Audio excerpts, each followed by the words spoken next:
Yeah, let's go! Hello, Zaki. Hello, Gizi. Hey, Shad. Yay! I hope you're all doing fine. Did you have a good weekend? No, I'm not late because of the ice machine. I wish I would. But yeah, to be honest, I was just too in-depth into debugging and stuff. So yeah, it took quite some time. Thank you, Shad. Oh my gosh, 10 months. That's a lot. Nearly a year. Thank you. Yes, that's so awesome. Are you guys ready to dive into debugging and Unreal Engine craziness? Green guy.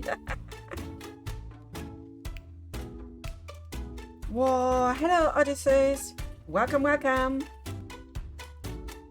So let's maybe just hop into Unreal Engine. I show you how far we got last time. Ba-bum, bum, bum. So here is one. Ta-da! Oh my god, a purple guy.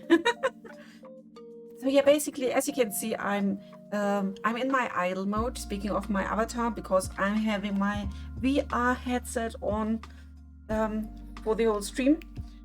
Can't do any fancy face tracking. Sorry.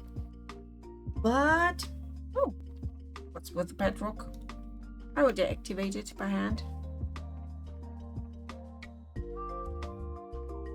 Is this working? Yes. You don't have any powers here. Why? Everything's connected. Everything should be fine.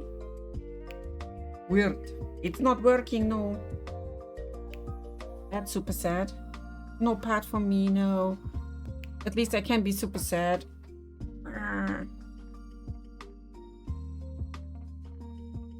forgot to turn on my closed captions. Oh. So much chaos again. Here we are. And there are my closed captions. Whoop, whoop. So, where did we stop last time? This is my test blacksmith building. As you can see, we got lots of vertices all around here. These are collision boxes because I found out we have some collision issues. Yes. But not so much because it's really crazy. I was wondering while my the tracking of my hits was so horrible. And I thought, okay, it's maybe something because of the physics where I hit stuff, or maybe it's just not in sync where I hold my hammer and where the object is. But then I did some debugging, and I will show you what's happening and why it's not hitting where I hit most of the time. So let's see, can we have the test? Yes, we can see it. So here we are. This is the level, my hands, bam. Here is the sword. The text should display whenever we have a hit. Then I got a little hit counter here to test. The only thing that is asking now is, are we hitting these things? Not how hard we hit it, just do we touch it? And the second one is, are we on the anvil? Those are the two triggers that we have right now. And as I tested what these little effers do, then I found out this is my hitbox. Why is my hitbox not behaving? It should be like there. This is where I placed it. And this is where it is. It has some sort of its own physics now. So if I'm using this one, see, I just kick that one away. But if I'm hitting, we're getting the result we want. We have the hit counter. We get some movement here and there, but it's not reliable. It's not working as intended. As you can see, it's just bonkers. So we have to fix that somehow. It's like keep hammering. Yeah, this is so weird. I assume it's some sort of mix between hierarchy, physics. I just grab it. I don't have any fixed grab position yet because this is just some test stuff, and we will make another test hammer. Yeah, baby's first hammer. We'll make one now, just for test reasons to see if we can be better than this. So let's get into my hammer collection. Shitty hammer A, shitty hammer B. Let's make a test hammer. And we make it as ugly and easy as possible to see if there's a difference. So I'm going here. I want a grippable mesh. Grippable box.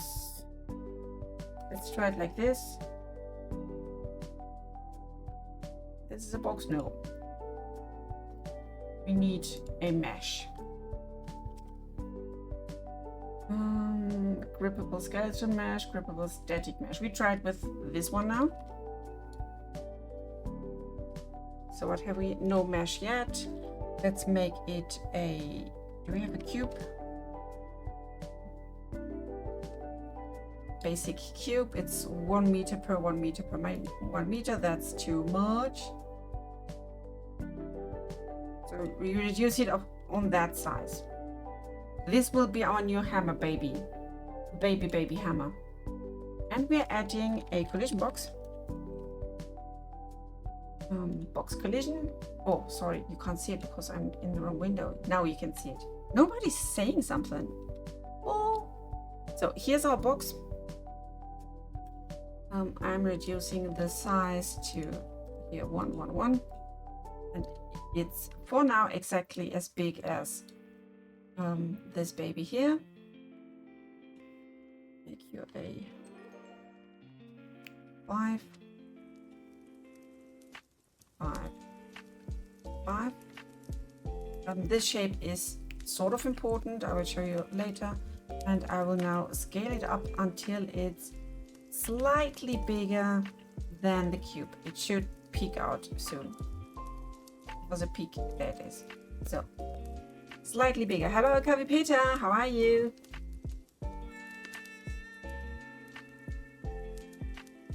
This box is now a child of our grippable static mesh.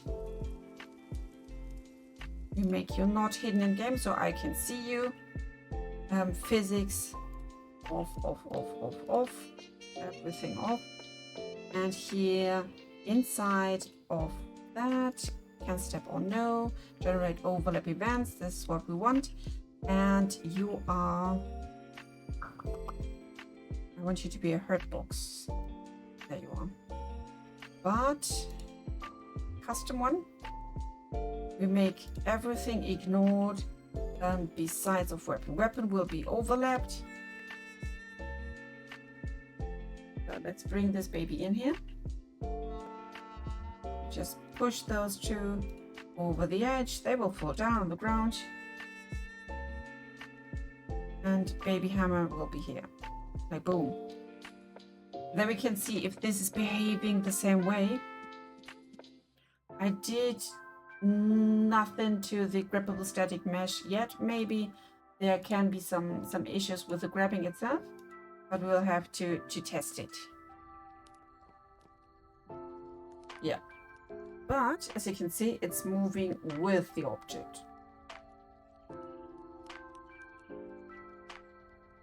That's a good start. What makes it dangling? It's the grabbing preferences. Should be pretty much up there. Shape.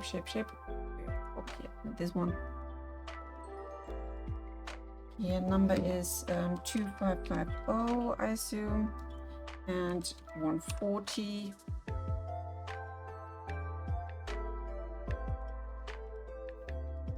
We try it again.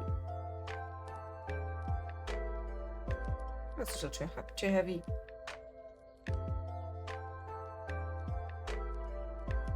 but at least it's working with us.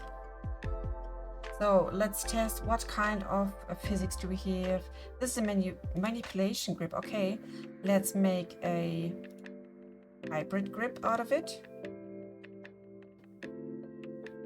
And turn this like this and test if our box is behaving differently. Ta-da! So it stays with us.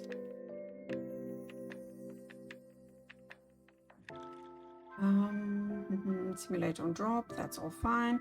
Let's try interactive hybrid collision with physics on the new ones and not when colliding and double gripping.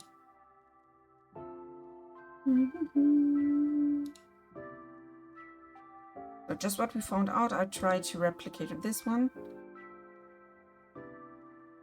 Hybrid with physics. And let's see if this is helping us. We need to bring back those two. Baby hammer, you can go to the side for now. And I need you here. No, come on.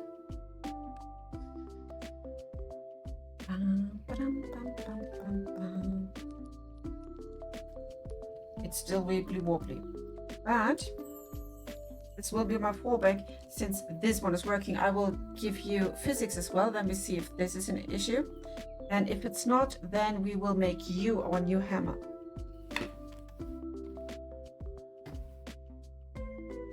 Sometimes it's super rare, but sometimes it can happen that blueprints, if you play around with them too much, then they can go rogue and just don't play with the rules. I'm activating physics here on this one. We're bringing baby block over here again. And see if the activation of the physics does something to our block. No. It's still nice and fine. Let's see if we can replicate that helper here. I want that and see if this is doing fine. Oops. Need to activate you here. Your cold box as well, that's good. Event tick. And just to be sure, we make the same test on this one.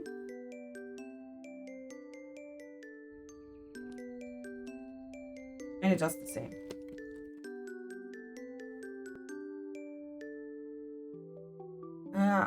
Am I on my quest? Yes, yes, yes. Quest is connected through the cable. So yeah, that's working so far. Your audio started. Oh, good to know. Thank you, thank you. Let's see. Oh yes, quest audio. Thank you. I just deactivated it.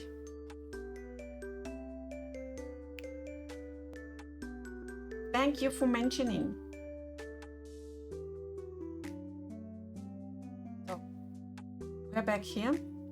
I am deactivating physics on my baby hammer.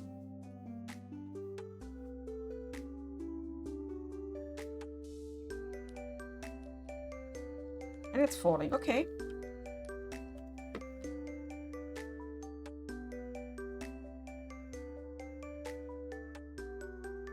That means it can be connected to the gripping type. Right. Just with physics, interactive collision with physics. Can be that the physics part is dropping our box here in this point. Yes, still dropping.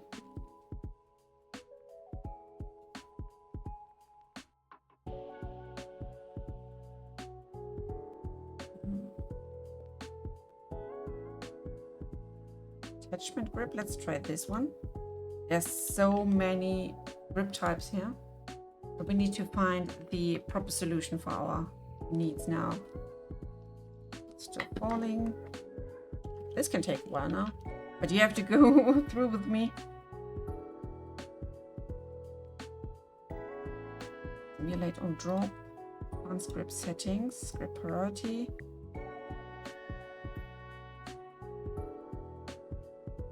are no physics settings on grip.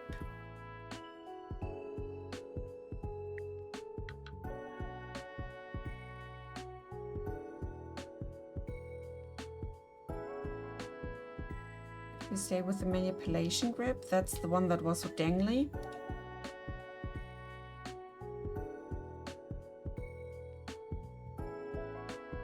And we're colliding.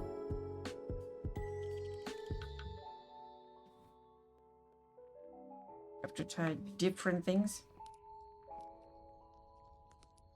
Yeah, no, they're both dangling. This is so trippy.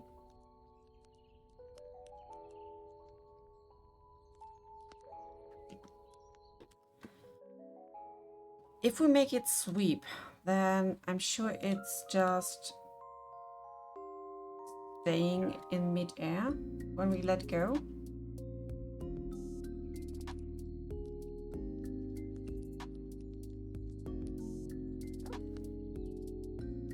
Oh, there it is. It just dropped through.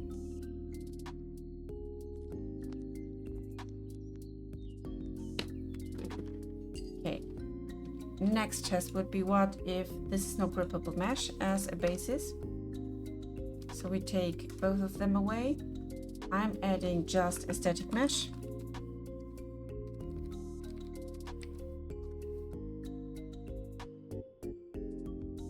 This should be in general a normal box. No. So cube you are. That's a bit small. Like this big is big enough. And I am giving you class default. No, class settings it is.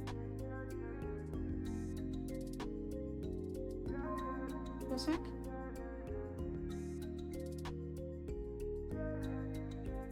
Yeah, interface.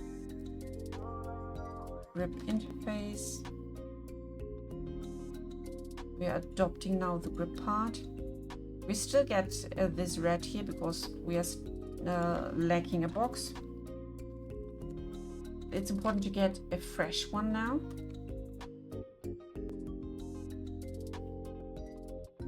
Now we can connect that baby here. 1, 2, 3. It stops whining. There's our box. Here it is. And I will bring you this. We make you visible. So I want to know where it is. Physics is off. Collision, yes. Custom, you are a hurt box. You're ignoring everyone besides weapon. Overlap events, etc. should be on. And let's see if this makes a difference. I can't grab you, that's fine.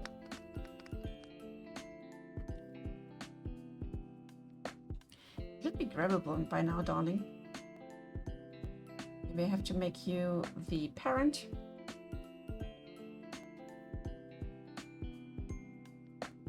That's the good size of the grippable static mesh. As you can see, it's already like doing something different. Ooh. Oh, you are following. Why?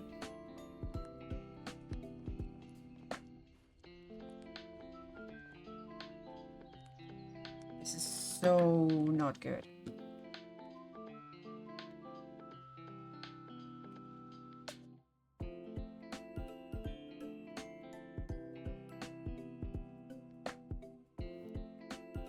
So let's go here and see if I find some actor, collision.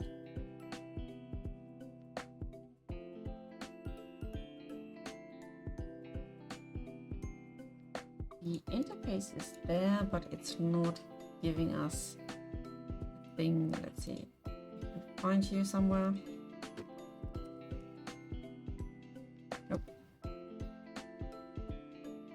So this is no solution either. And it's okay because we have similar tests running on different places. So let's go items, components. We just take the nut stone eggs for now. A few. Did you get the same by chance?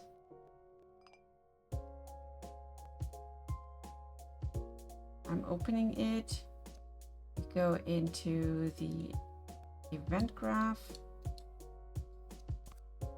Here's the tick. Yes, we have that. But it's blade box. I want to see if this one is doing the same. We just never saw it.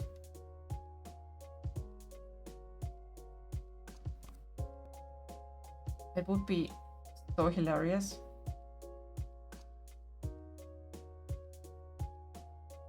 So, this one is working. We know we used it quite often. It's doing the same. Oh my god.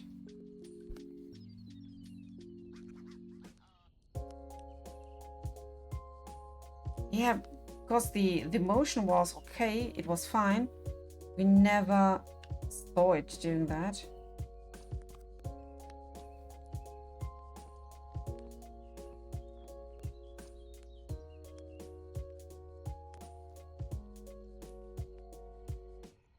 I wonder if it's some sort of display error, but it's like triggering where it's hitting. That's a thing. So this may be something bigger. We have to definitely be aware of. We have to note that down.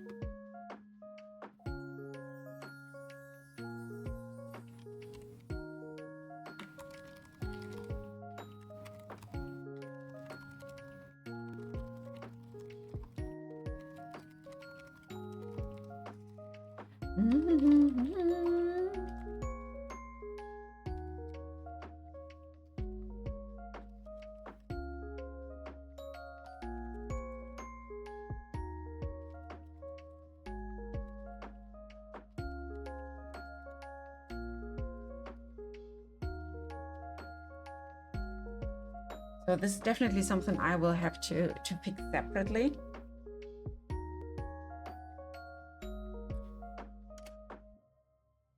Could be something with the VRE tools, or the overall issue we have with different heights. What happens if I switch this to server? Do I see the same? Still see it?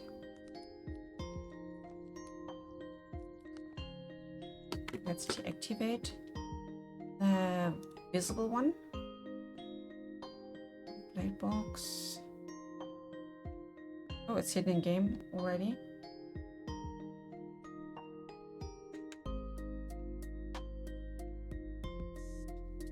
Bring back you.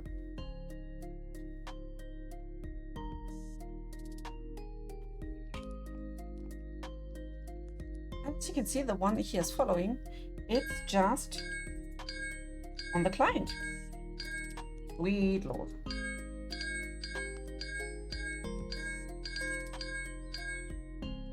The hits are well documented here. So that's something we have to figure out at some other point.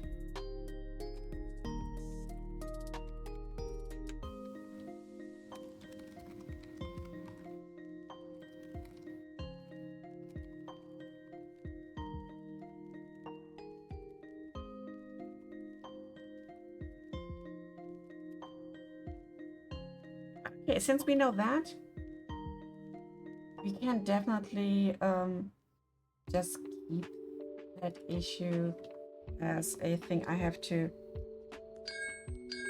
fix in another form. it's hitting only wrong on client. And this is where we have the issue of people seeing different heights. And it's about this much when I tested it with Gizi. Like when we try to make a high five and we are touching each other, then like this is the real difference. So this is a global one. It's exactly that. This is interesting. So definitely something we have to fix at some point. I'm making this one like wiggly woggly. Then bring that edge back here. It's really getting it most of the time. Just have to hit it good enough. And then you can bend your blade. We have those little teeth coming out here. This is an issue with the mesh. I have to definitely fix that. But the overall like functionality is there.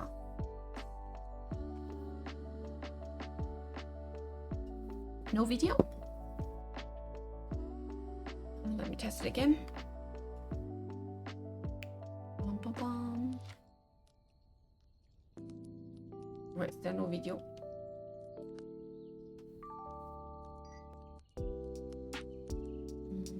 There's something wrong or broken.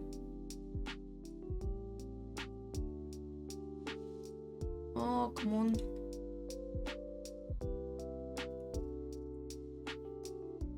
My scenes.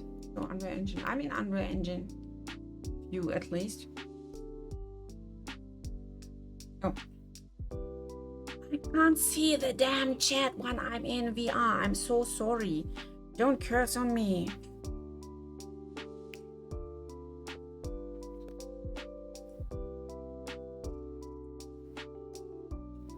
I really try to keep everything in my view, but it's hard. I'm so sorry.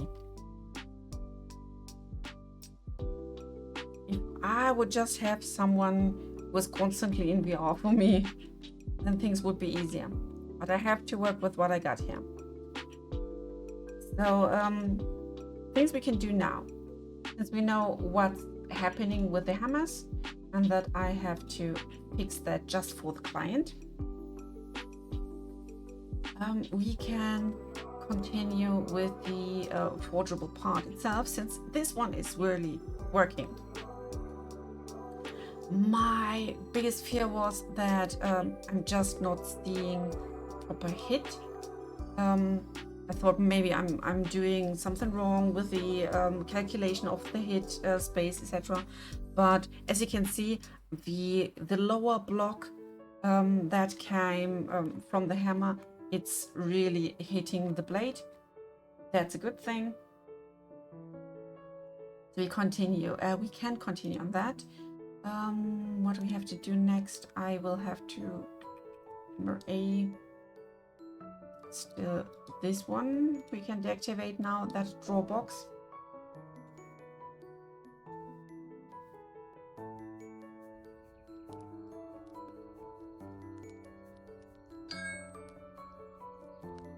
It's more of a blind hitting.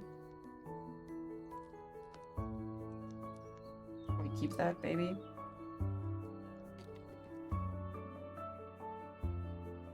Come back, I need you.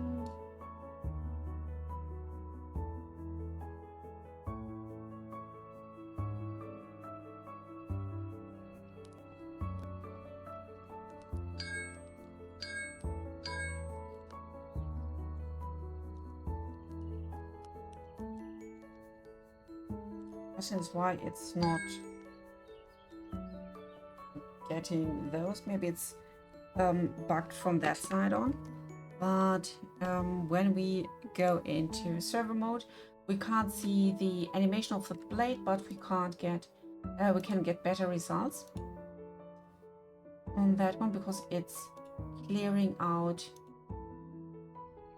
that part.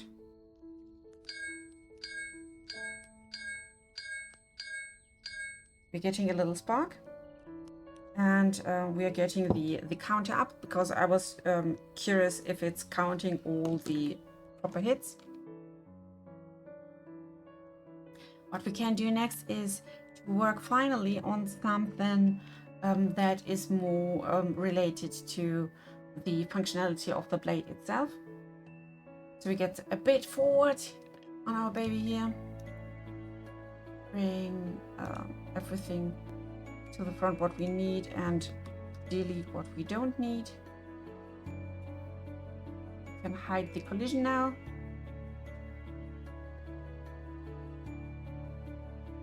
So we got our little trigger here. I can show you. Should work, I hope. So as long as this one is touching the anvil, it should work, and hopefully if we are not here, it should do nothing. That's great. So you have to work at the anvil. This is trigger 1. Trigger 2, what we are looking for. Hammer A is the velocity of your hit. Saving everything just to be sure. All saved, good. Now we can test. I'm having this one and just touching it gently. Nothing. And then heavy hit does the job for us, and it collects that one.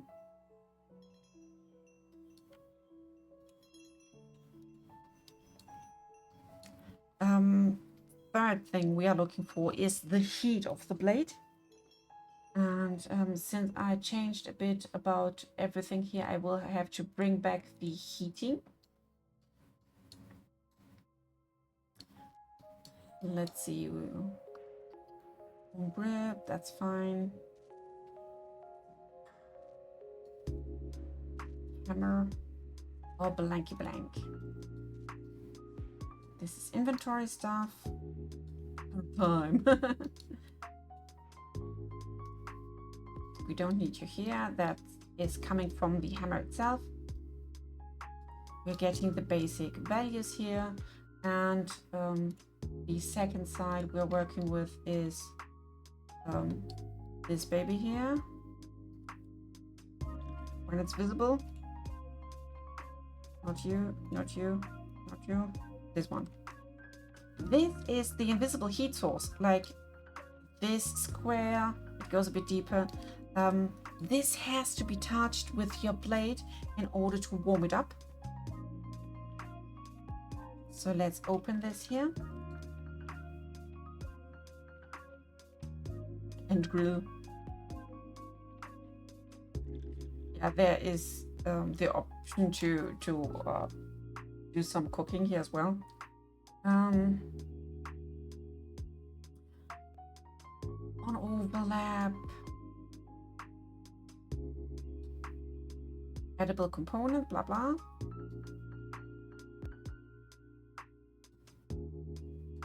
And here is on begin overlap. We are looking for edible stuff and for forgeable stuff. We're looking for switch authority, server at heat source. This is well, we are setting the heat up in our forgeable component, which is part of the blade itself. Set component tick enabled. Oops. I shouldn't click the double. Then the tick is running and we are getting some heat in here.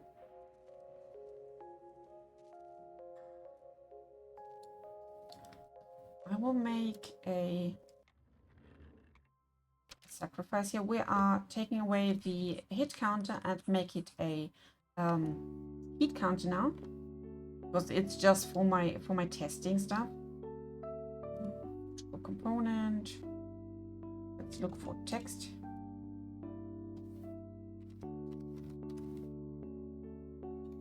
Multicast text. Here we are. Get hit location. Yes, this one is looking now for that. I'm swapping it for float. Yes, some error, that's okay. Because we are swapping the type of the value. And we have to go here. First is right click, refresh notes, so it now knows what to do here. And we're taking this away from the server hammer hit. Just counting in the background. This will have something to do later on with the quality. You will have some sort of quality counter, and if you are violating your blade too much, too hot, too heavy, whatever, then it will decrease slowly the quality of your blade.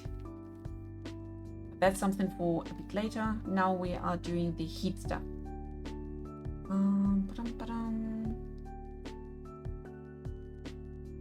Add heat source. Low hammer time, damage.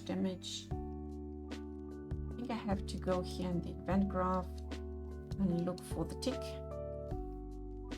Event tick, yeah. When it's running, then we have the authority part that is heating up or letting the heat down. And if we do the multicast text here, current temperature, then it will tell us how hot our blade is.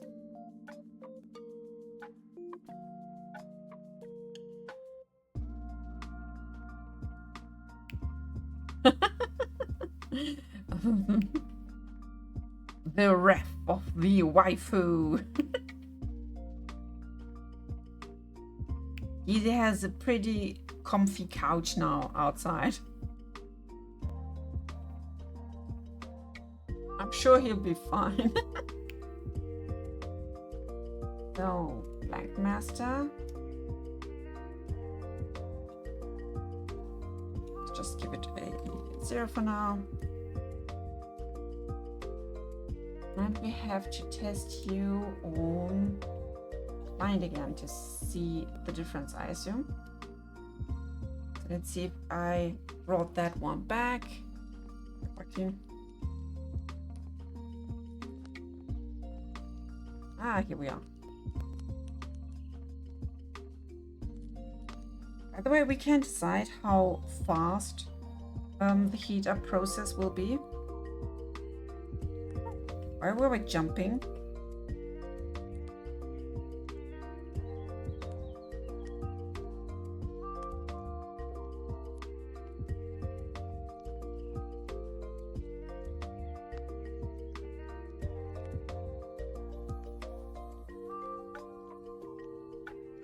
Yeah, numbers are growing, blah blah. Maybe I should swap it from centered to left or right. Make a left, a lefty, left alignment. Yeah, and then we see what the temperature does. We have in our forgeable component, I think, heat minimum, heat maximum, heat optimum. And then we can check on every hit you deal with a hammer. Are we at least between minimum and maximum? And how close are we to the optimum heat? And the tolerance here is a value we can adjust as well.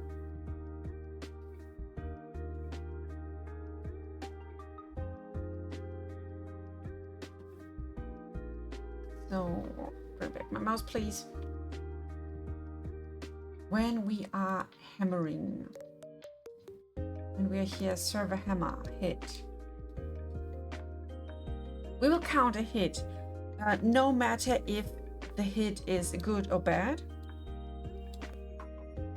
Because we will count as well, like how often you hit it when it's overheated, etc., and whatever.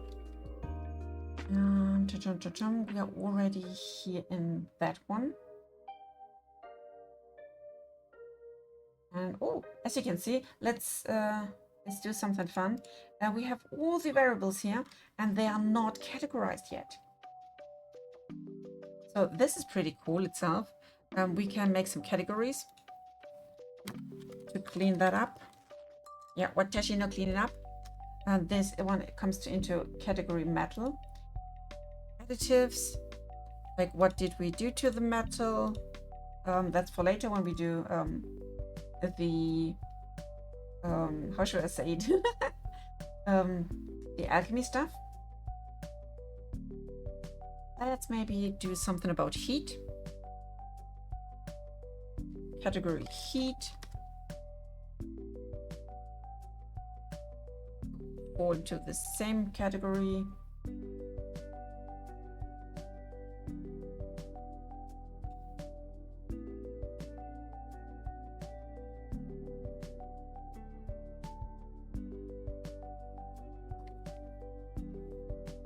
That's all. I don't think I need that one anymore. Let's see, find references. Minimum requirement on anvil. This one is not used anymore. We have to reroute that. This is all my temperature stuff. We can definitely use this, but we rename it and do a bit about this. Location one. Definitely worth of some changes. Current temp, heat minimum. That location. Are you a local variable? Yes, you are. Find reference. How often do we use you? Regular temp hit. Ah, okay.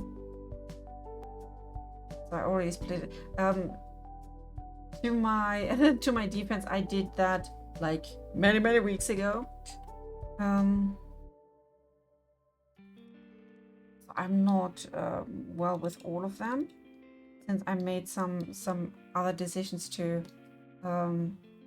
change that setup, but that's fine. We can definitely use like at least 80% of that, or reuse it. Those locations we don't need.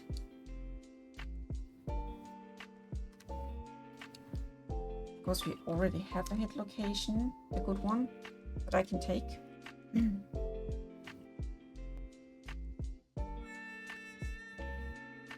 Or we just reuse it. Hammer time.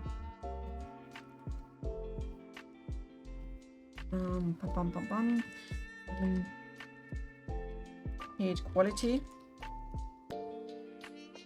not age hit. Quality. So we're working with that one.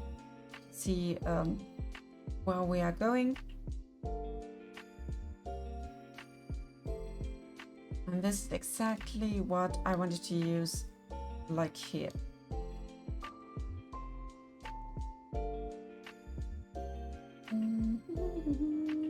Hit quality. Use your after hit location, as we need that location.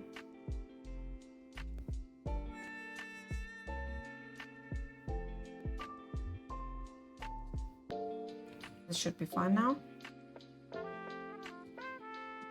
And then we can get some output to work with the change bending, change width, and what the hammer C does. Right now I'm just using the two, but then we can do some quality output later on.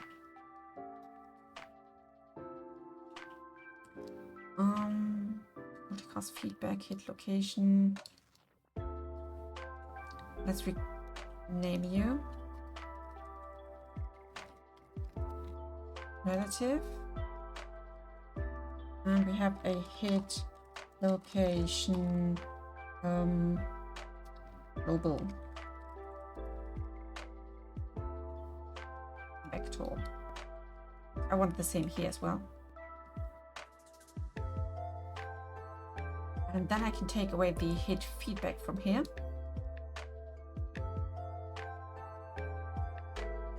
And we use it in combination with the hit quality. So for now, the hit feedback was always the same sound, same effect, and we are using the hit quality in a sec. We use the global one here, perfect. And then again, we are checking here, are we on the anvil? What's about the current temperature? Are we about the minimum heat? I will continue on this one soon. I will just explain to you forgeable. Yes, we use the forgeable to make clear whenever you effed it up so much that it's beyond any usage. So there will be a way to torture your metal part as much as you like until it's really not usable anymore.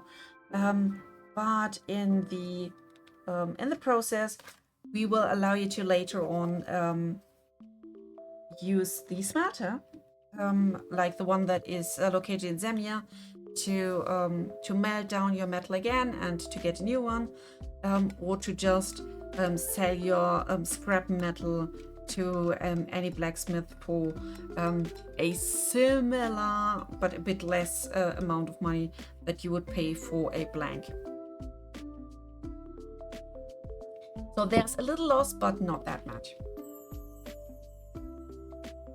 So we got a damage when the metal is too hot. We got a perfect temperature, and we got the regular hit. Regular hit, play sound at location.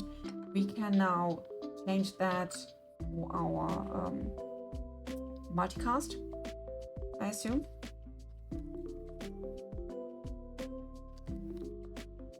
Multicast hit feedback.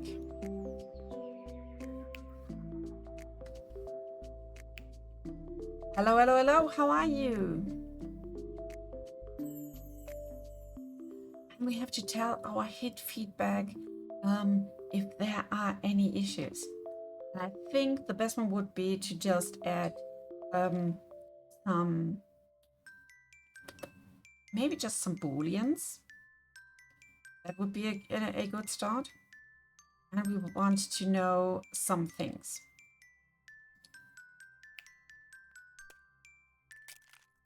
You played ATT yesterday. Ooh, lucky for you.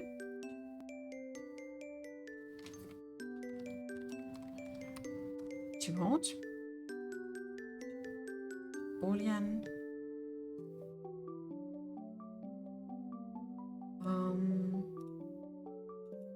Let's make you perfect.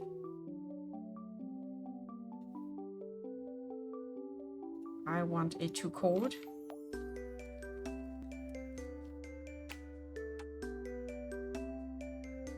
Hot and cold together, perfect hit, and let's make a damage overall.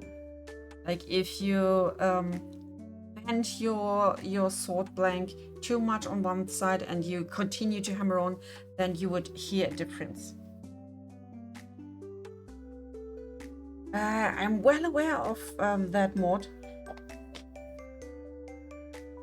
I was advertising it before I left the HT community. Spawn emitter at location, that's good. So we have the play sound at location and the spawn emitter, and depending on what the effect is we are putting on top, we will be able to make our sound differently or give us different emitters. So let's go back to the quality part.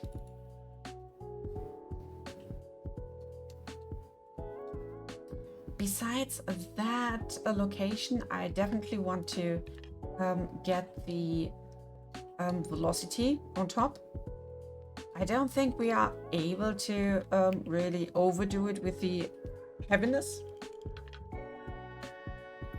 but we can try. Hit speed. You are a float, and you will be asked for, whoops, no, bring back location, thank you. Yeah, I want you to click on that one. Hit speed. No, that's right. We want to check on that one here as well. Save that first and hammer A.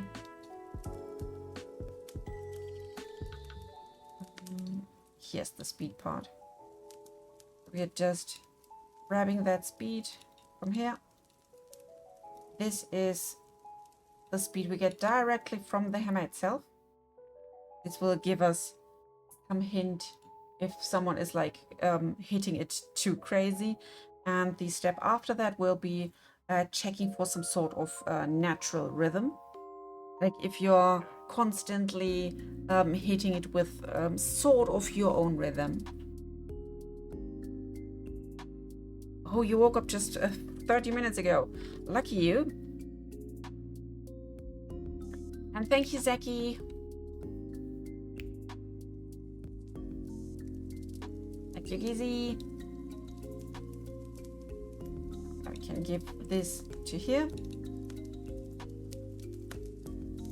And ask for that as well. So, we're asking first, are we too hot? Are we in perfect temperature? We can ask for a too heavy hit, maybe even before that.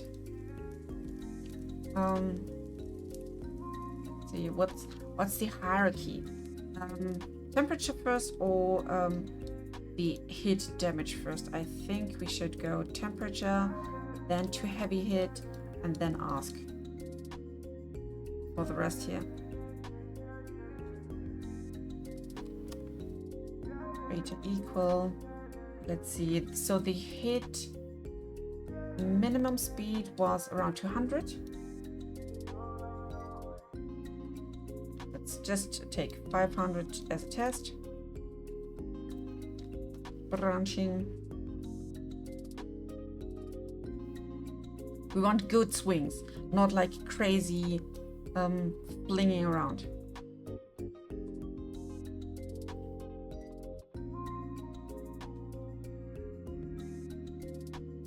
Yes, this is a damage part. Location. I think we can work with that.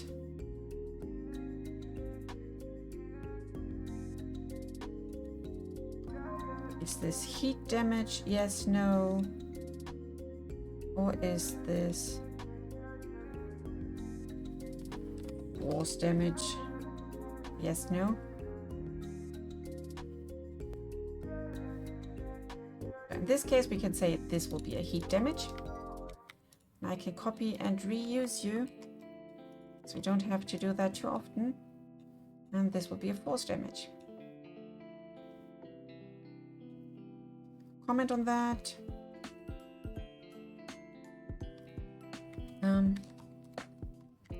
Too heavy hit.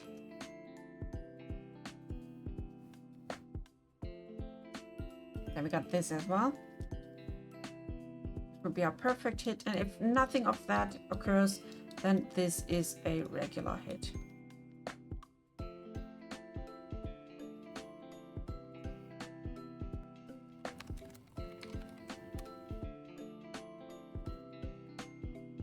So the difference is we are not changing the quality of the blade. Like for example, if the quality of the blade is maybe 80 or something at the start, and you are just doing regular hits, then it will stay at a quality of 80.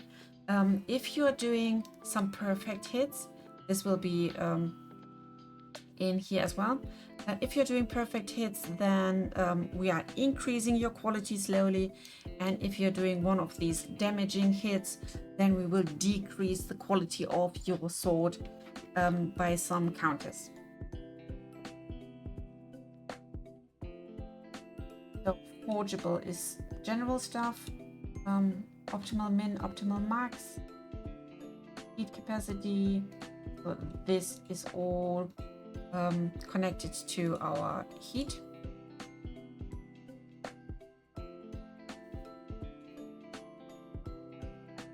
Capacity, metals, metal direction. Ambient temp is heat as well. The ambient temperature is the target we are going to when we are cooling down, which will by chance do exactly what people were asking for on the last stream, or like after the last stream. If by chance something like rain or colder days could affect the speed of the cooling, and this is where we could later on add that.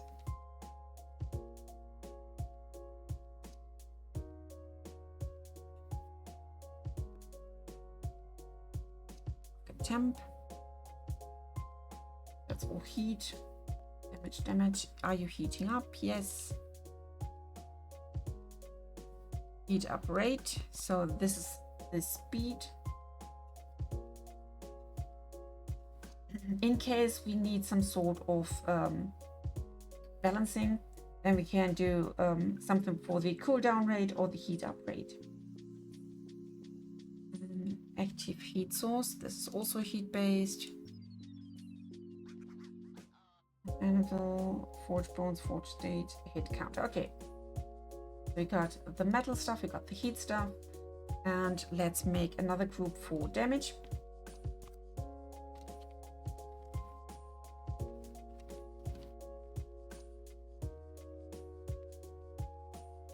Just in here, forgeable on anvil, forge bones, forge states, hit counter. Let's make a general group.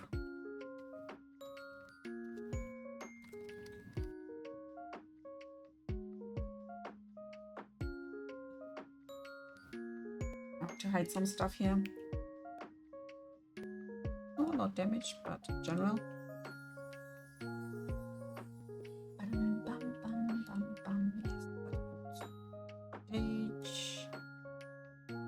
Why am I misclicking so often here in VR? Hit counter and the quality that I'm adding right now. Quality. You're not an int. You will be a float. You two, you will go into quality.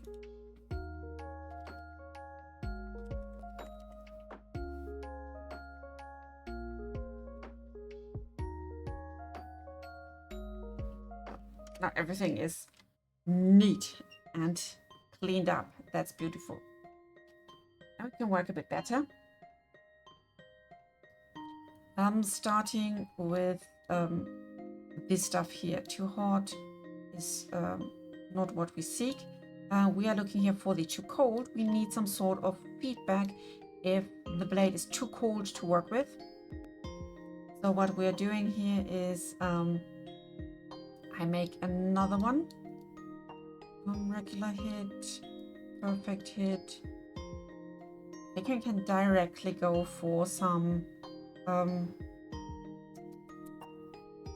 Question is, should we decrease the quality if you're hitting it when it's too cold? Yes, maybe.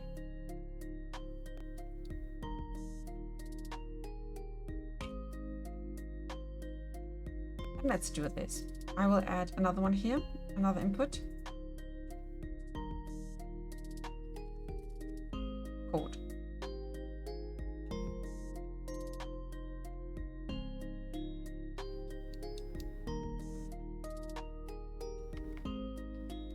Collecting view, and you go in here. comment on that? Too cold.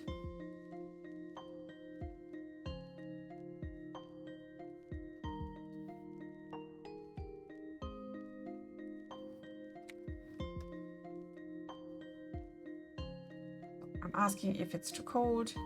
No.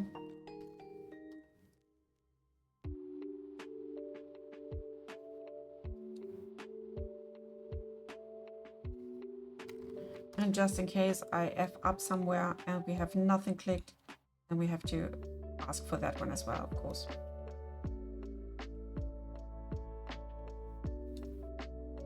And I'm separating this because different types of failures can have different impact on your quality, I would say.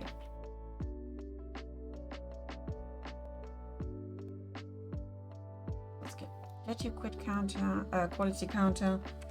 I'm subtracting just by 1 if it's too cold. There you have plenty of hits to decrease it.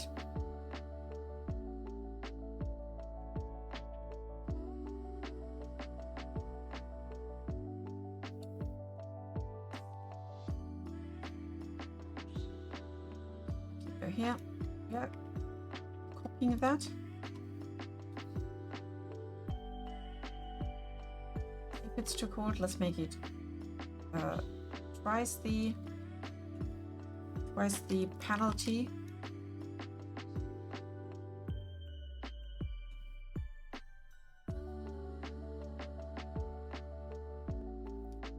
And if you really manage to hit it too hard, without any thought, then we decrease it by 3, just as a start.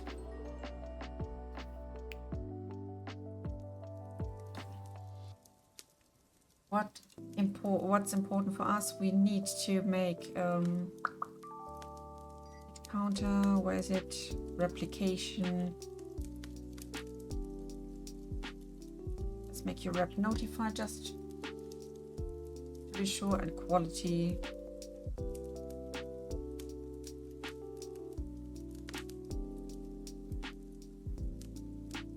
And I want to see it on the blade for now. Cool. Then we get this. And next step is we are. Where's my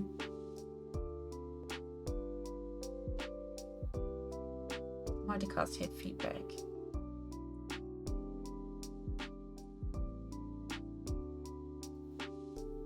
So we have this one. Too cold, yes. Location goes in here. Clean up.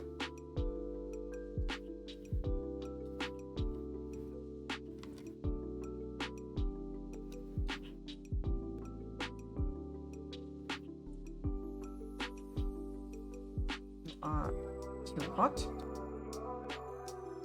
Yes.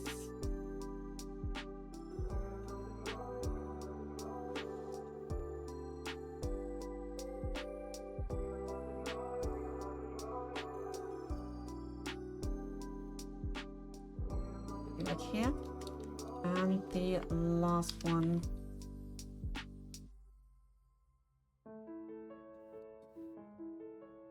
go right from here.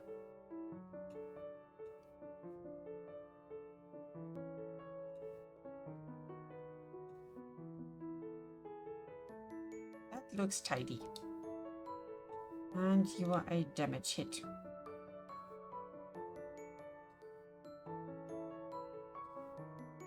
Just to be sure, we will comment this.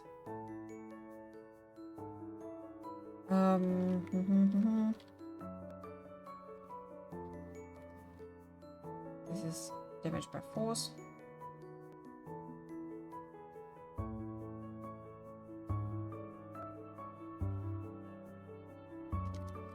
Heat.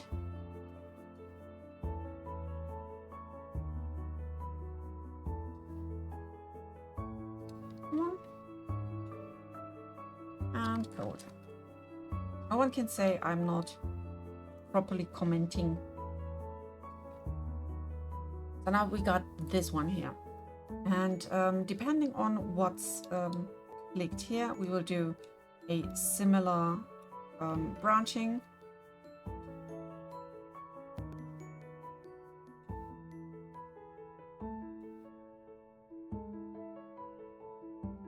So like this.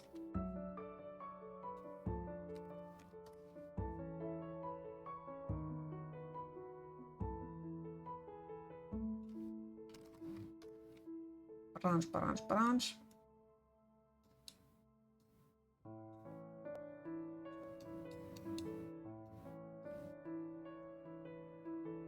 I'm really looking forward to make this work and to make people feel cringy when they really F up. Perfect. We need to branch you. You'll be the last one.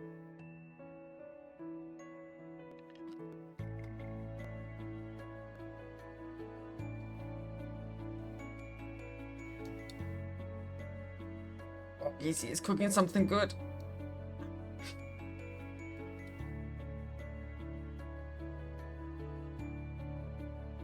Me unlucky soul was not able to get some meal in time. I'm hungry now.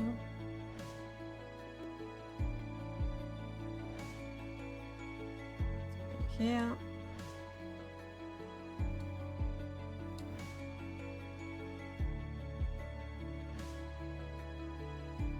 Copy and paste.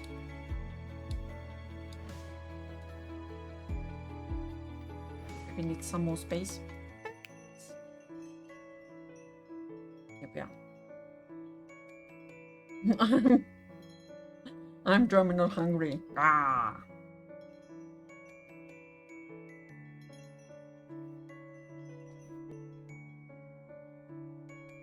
You mean I'm just complaining?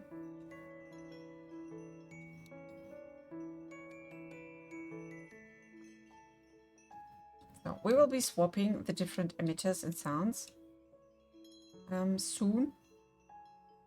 First I need to make everything work out here. We're branching from that one. Oh, come on. Just take it from here, maybe.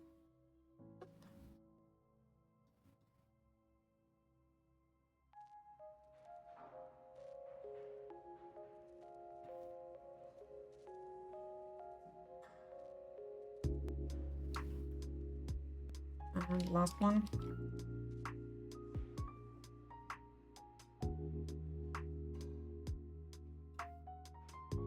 Bum, bum, bum.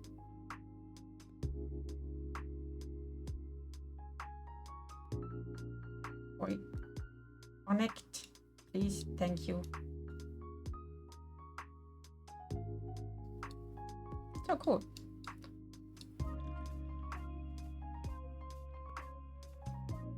And again, we will have to do some commenting so people, if someone else will ever be able to help me here, they will see what kind of moment is doing here.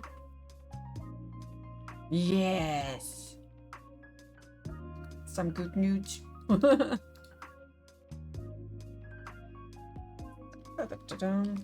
So this is cold effect. This is hot.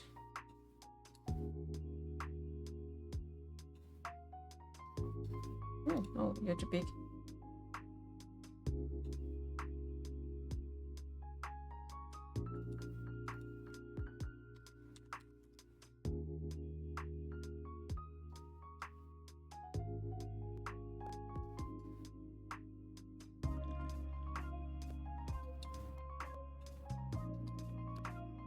Come on.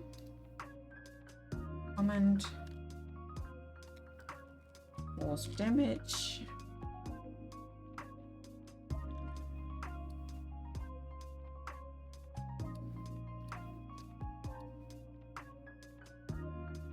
And perfect. And if it's not perfect, you know what? If it's nothing of that, then we have to give it a regular. Last one. So let's select all of them. Copy, paste.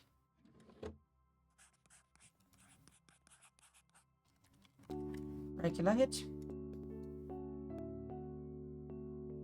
Go in here.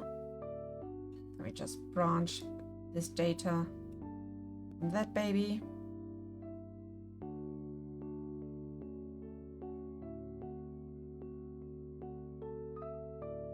Into that as well.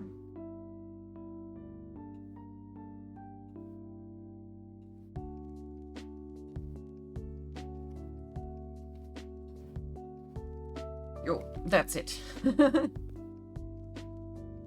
we have some good branching of the different types of effects. We can now go for the hit sound. Metal hit cue.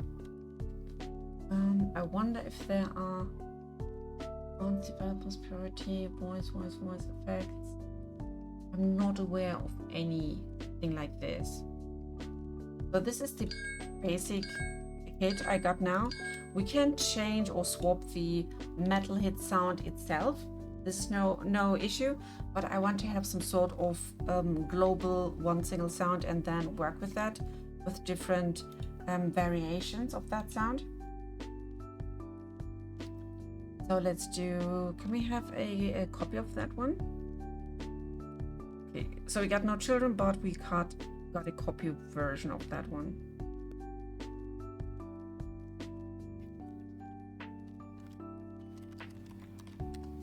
Metal hit heat. Renaming them properly.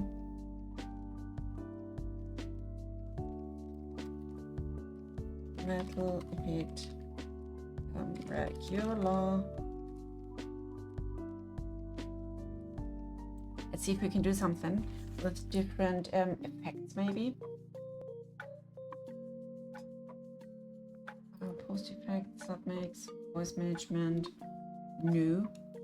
But what I want to do, mature modulator.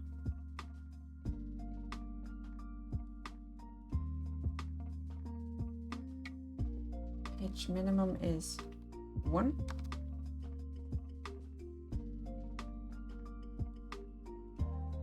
And pitch max, well, let's say 1.1. 1.1. Should sound, yeah, this is already higher in pitch. When we are too hot, let's see if we can get 1.2 in it.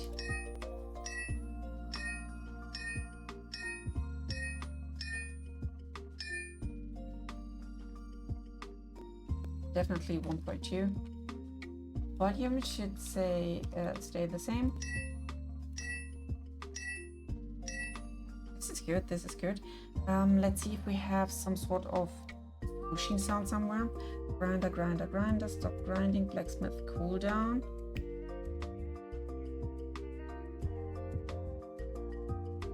Yes, definitely. But it's easy to swap it once.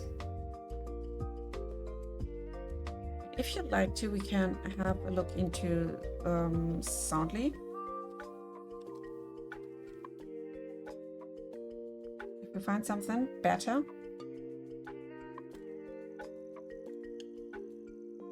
But this is definitely a thing people can help me as well. Metal hit. Let's ambience. Can't hear it right now.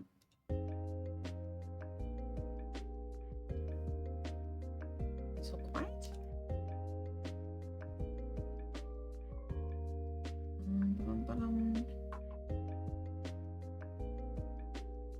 Let's give me a sec.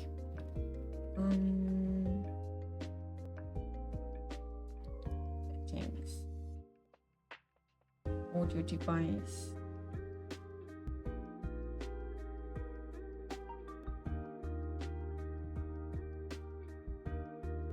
Oh, okay, where can I put you? Microsoft Sound Mapper?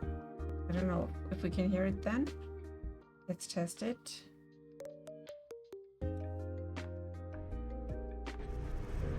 Ah, okay, we can hear it. Can I quickly stop my music here? And we try to hear some sounds. We need to find a different, definitely.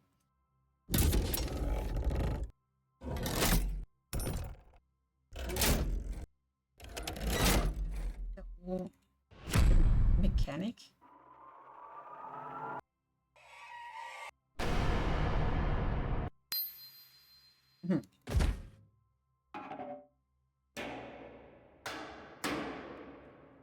That's scrap metal.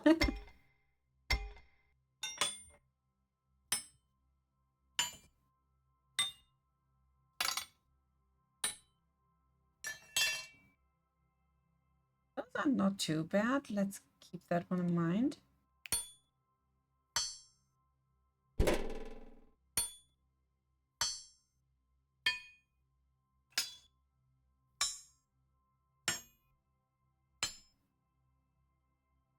This sounds good.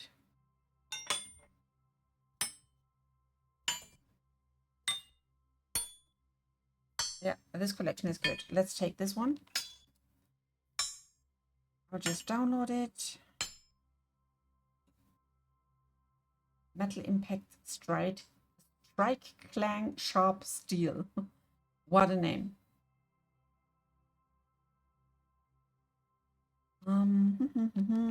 I'll have to quickly cut it out because this is a collection of sounds. But we can do this. We can do this together. Although you can't really see it, but we can hear me. I'll bring back the music. They have at least something. Need my order. The audacity.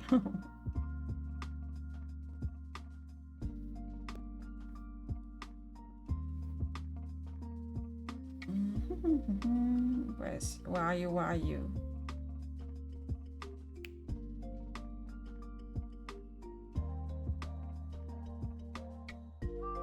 It's pressure creature communication. No. No, that is metal sheet. Where are you? Yeah. Back. Impact. We can do this. Yes.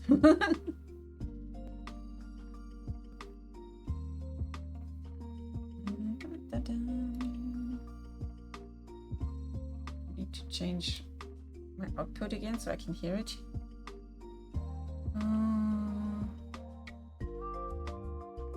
Hate when it's doing that.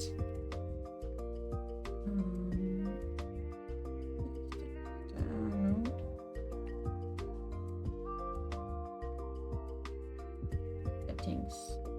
Audacity settings.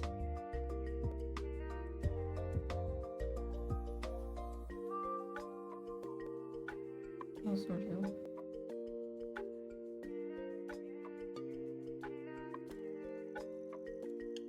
We have to work blindly. That's all. So awesome.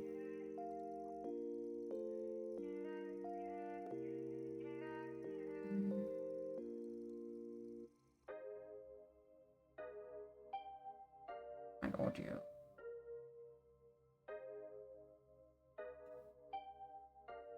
I can't hear it. Then we just take one.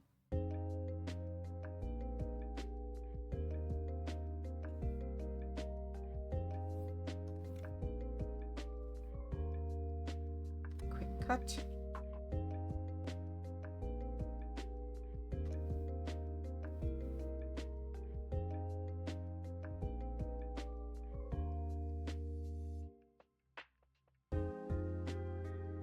Come on.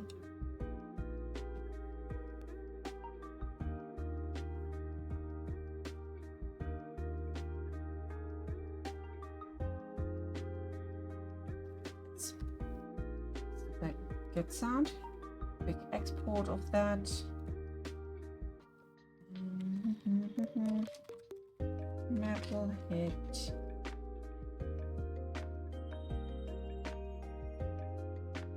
Export. Now we can import it. I'm back here in CoreEngine. What we can do now, we are swapping that one for that one.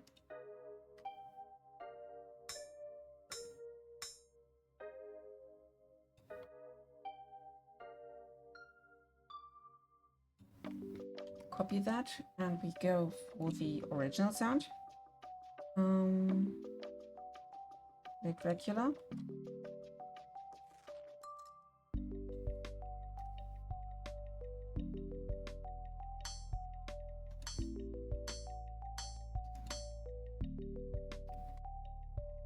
It's better. It's already better.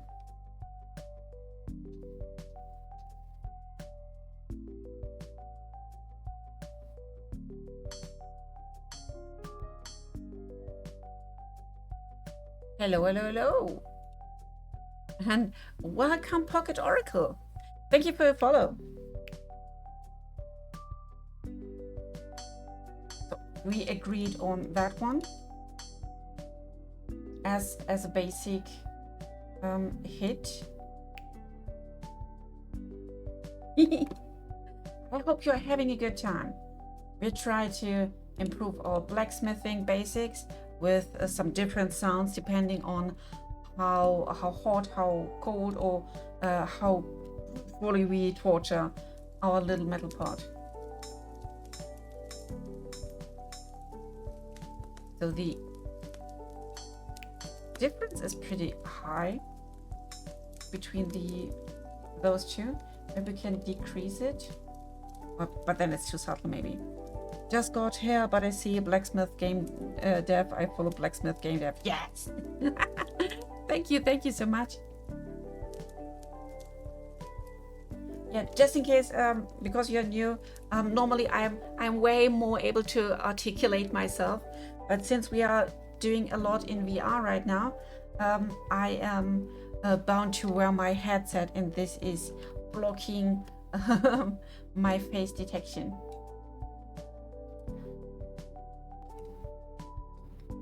So yeah, we got those parts. I want to give the metal hit maybe some sort of swooshy sound. Thank you. Let's see if we have something. This is too much, but this is the cooldown. Grinder stop, grinder turn. I got so much audio already here. Spooky, fire, farming. Nothing here. Blacksmith ember, fire sound. Oh, this is that one.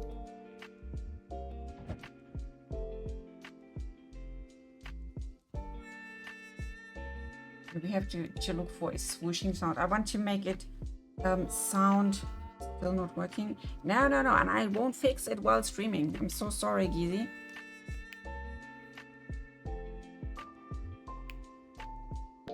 Don't hit the poor Vaz. It's not his job. I'm actually really into blacksmithing, you say. I wish I had a space to do it and money for the tools and materials, but I'm limited to watching blacksmith stuff. Oh, I can really feel you. There is so much stuff, and the world is so full of different cool things that you want to do. But yeah, most of the time it's the lack of time, the lack of space, and the lack of money. So I'm happy to have this little place here to at least have some opportunity to cope with all of that. Let's see if I can get a swoosh sound or a hissing sound. Too long.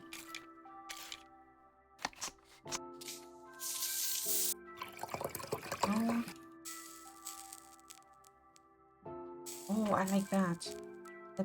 Let's cut it shorter.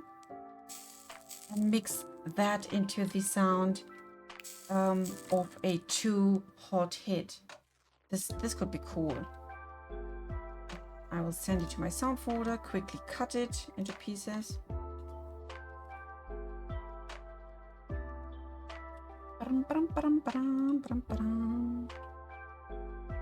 Are you called, my darling? Fire mich. F. Yeah.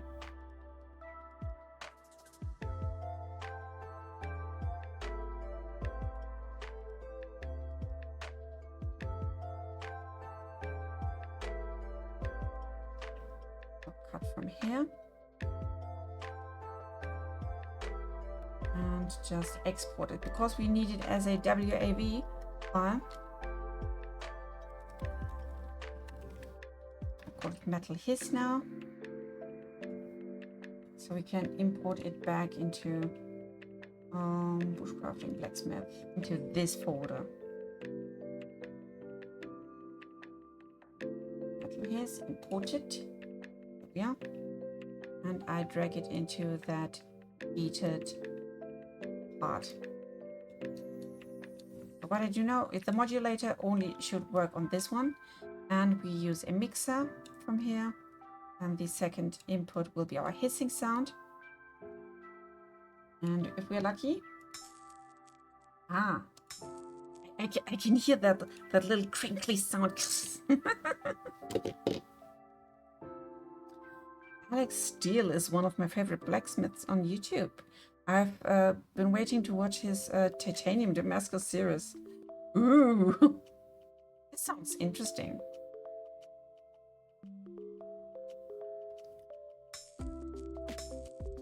Definitely.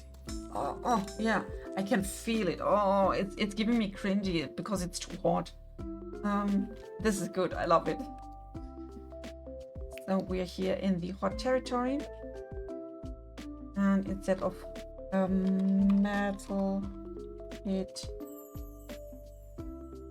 heat. Are we right here? Yes. Sound cue. Perfect. It has to be a sound cue because otherwise we won't have the sound attenuation and everyone on the server would be able to hear it everywhere.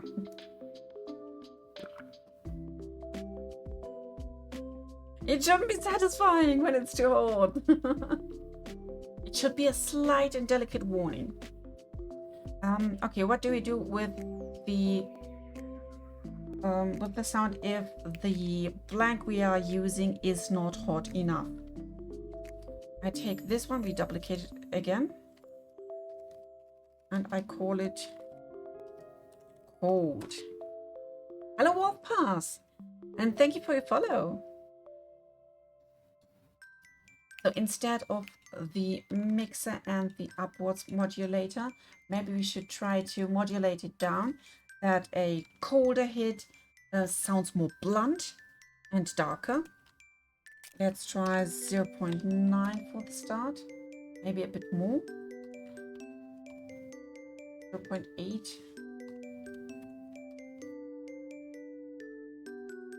We need to connect those.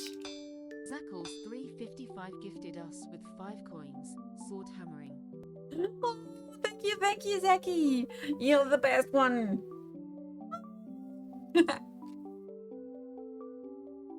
Yes, I will do my best.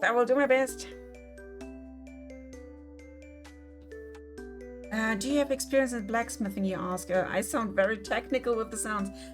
Thank you. Let's say, I'm a silverback.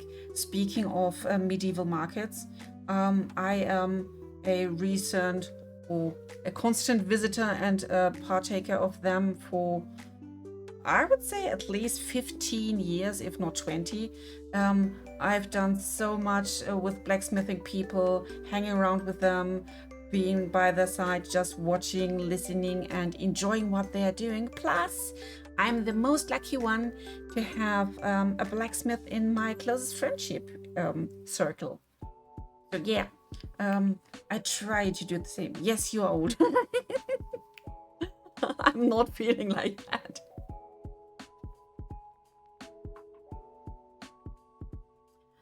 So metalhead, we need a cold one now. This one is darker, but do we have something to make it more blunt?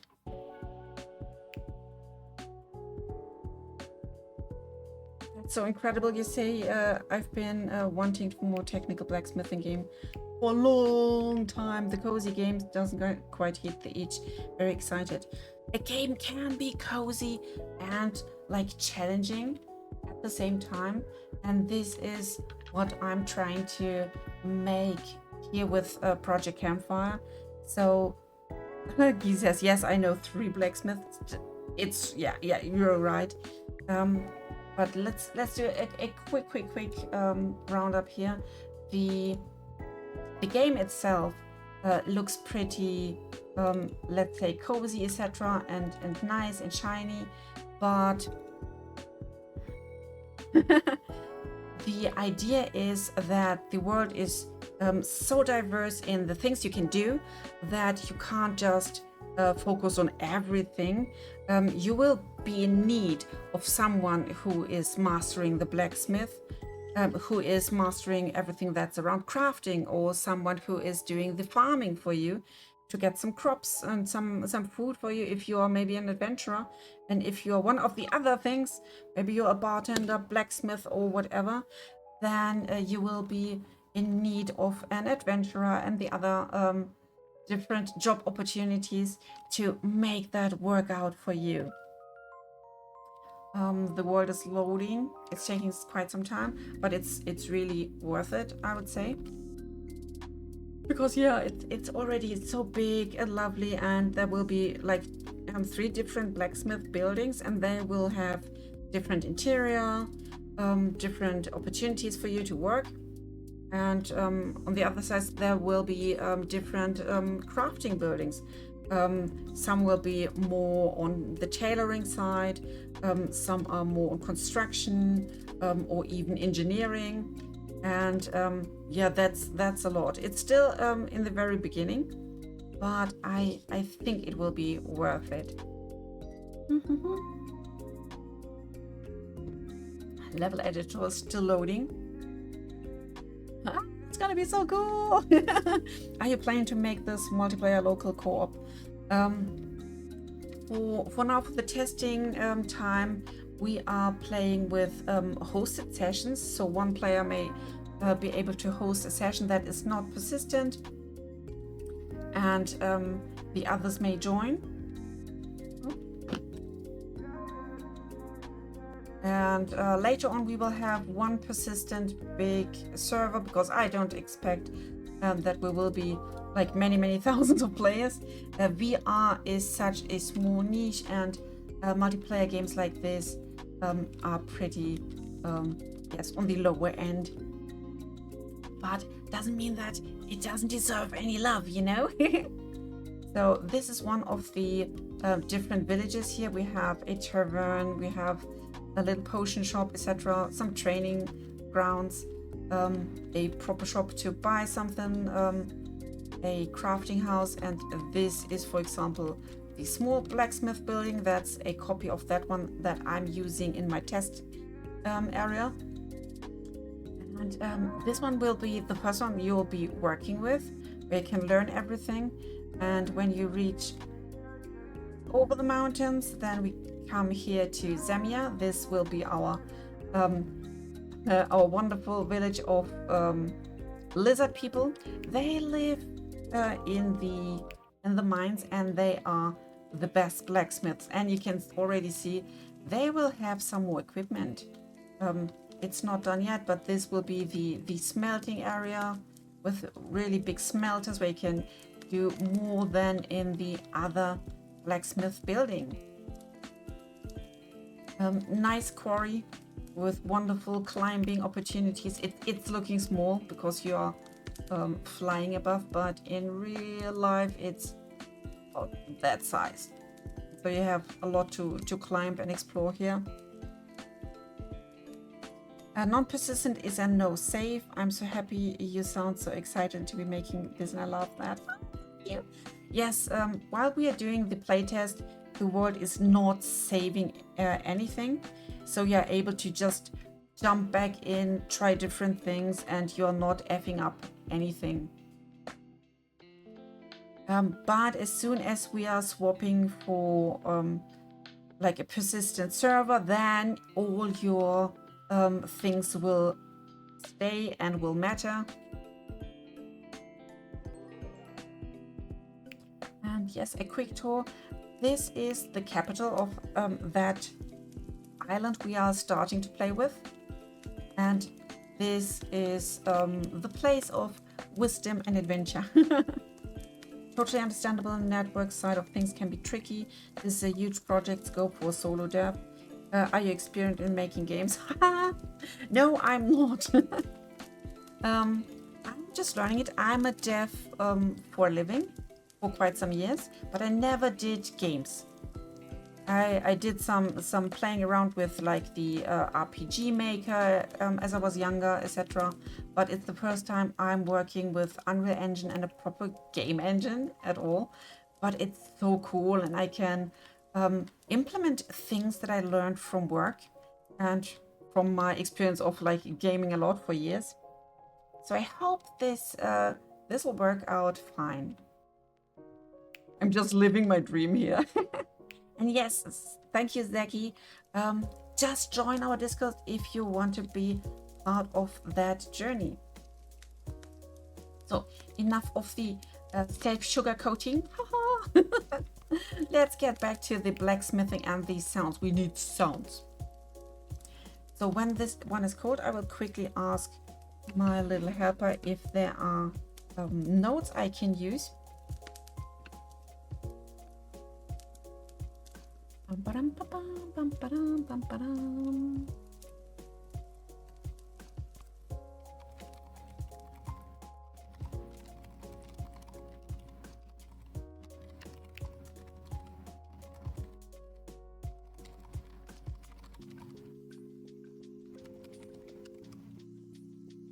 Best midlife crisis ever.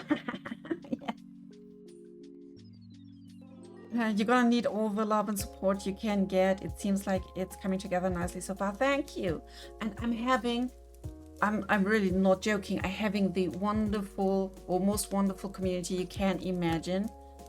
People are so nice. They are supporting, and we are doing this together. There are so many in the community that even try to help me by they contributing and doing some meshes. They try to do some designs and here and there, and there isn't even speaking even people who are into development and who just help me with little features like this, and then I don't have to do and explore everything on my own. This is so wonderful. Okay, let's see. We have a filter node. I can have a low pass filter. Let's see.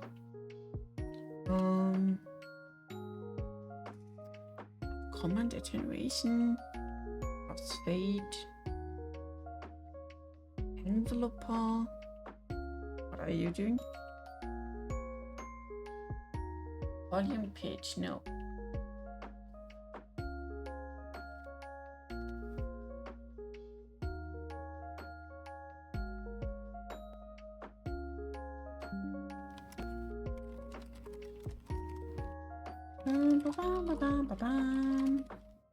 Another thing I'm curious about is, as someone who's can't afford a VR headset, will there be a support for keyboard and mouse?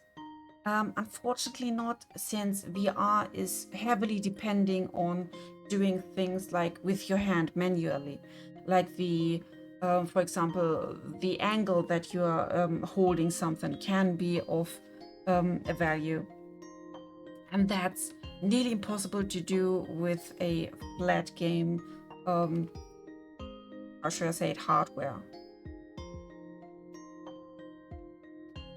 Oh, you're a game dev on the outside. That's wonderful. Hello, Garbage Crafter.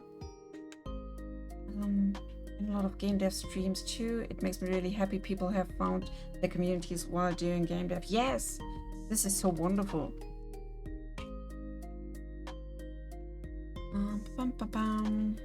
So we don't have one attenuation, air absorption. Interesting. Source effect chain. We have something like that. Crossfade, crossfade. Sound class, no.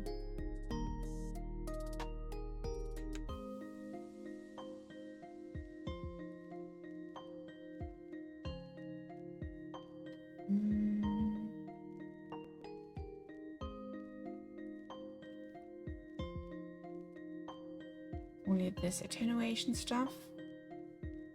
Crossfade. Okay, it seems like we have to give our sound a bit of extra outside of Unreal Engine to make it sound more dull. We are here in Unreal Engine 5.3.2, and we don't have any filters like that. That's unfortunate, but that means we just have to modulate the sound itself a bit. Well, if I can play, I'm excited to see it develop. How long have you been working on this already? Also, sorry for the many questions. Questions are good. I'm just very excited. Don't mean to take away from things too much. I started with like the very early idea of that 2 years ago in April. And the first year went just into learning what's possible, what can we do. And now in the second year, I'm already really doing something. But I had to learn so many things on the way. That was horrible. Not knowing how things work out. And yeah, that was weird, to say at least.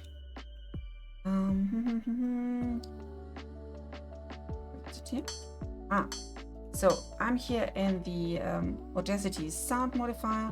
Let's see if we can add some effect on that one to make it more dull.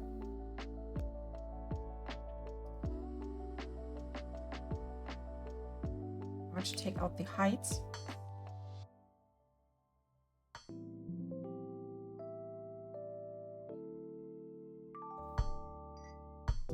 Oh, this is good. Oh, I like it. More bass, less heights, and then we are there. Have you fertilized the plants yet? Yes, I did that earlier today. Oh, you're doing Unreal Engine as well. Oh, I'm so happy to hear that. Because there are so many people who are on Unity, but I know nearly no one on Unreal, and this makes me a bit lonely.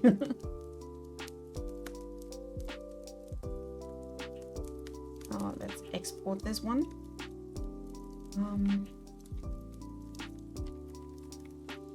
Metal hit dull.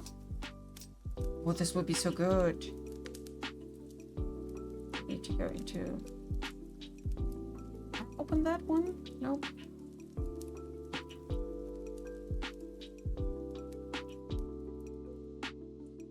I need my folders. We are here on the cold one, so let's add the dull instead.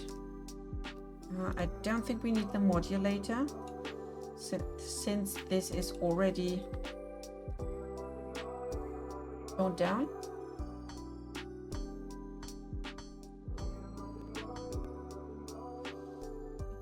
Comparison.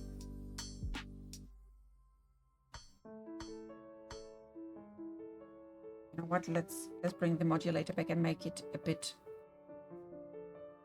more mature and stuff like. Oh, where's it? Modulator there.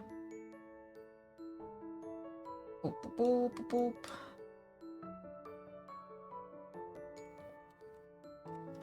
0.9. 0.9.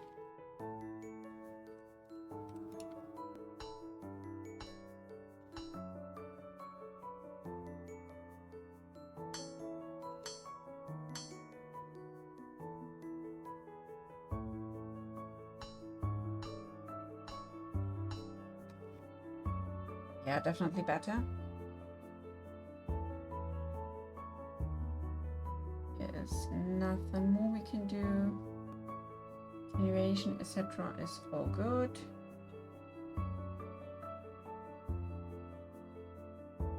Oh, submix. Oh, then you can't hear it anymore.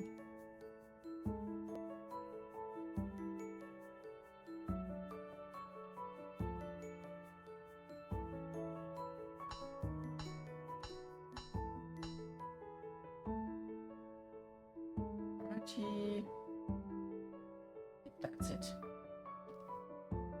Let's keep that one. Then we have a cold hit with that one. No highs, no lows, must be both. A lot of Unreal devs that stream in about 6 to 12 hours. If you want some of their names, I'd be happy to provide them. Oh, that would be fine.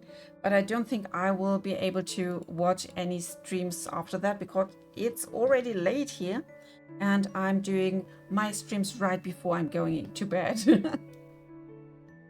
But this is really a nice way to just end the day. Most of the time I already did some work on the game when streaming, and yeah, I'm doing just some streaming afterwards to calm down. Metal hit cold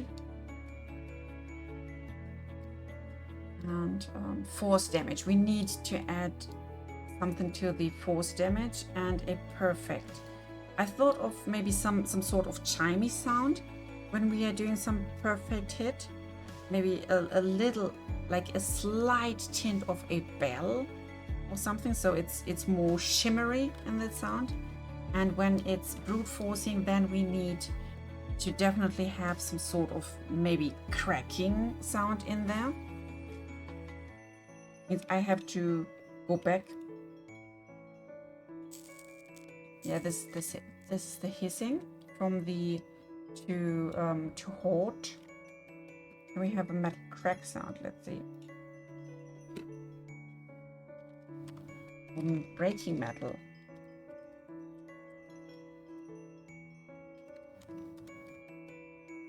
Wood break, destruction, crash.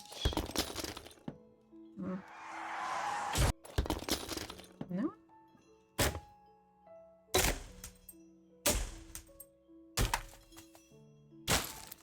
We can use parts of that, I think. I love the third one. I think we can mix the third one to that hit. And then we are fine. Let's send it to my soundy folder. Wood crash debris, hard impact metal details. Phew.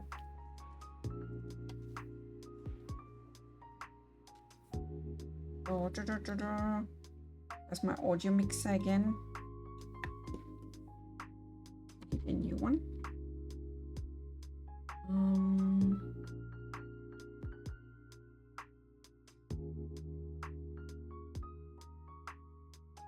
Wood crash debris. Yes, this one. I think it was the third. Yes, this one. I'm deleting everything we are not using from that wonderful part. By the way, Soundly is so good. If you need anything sound-wise, it's free. It's like professional sounds. What else can you wish for?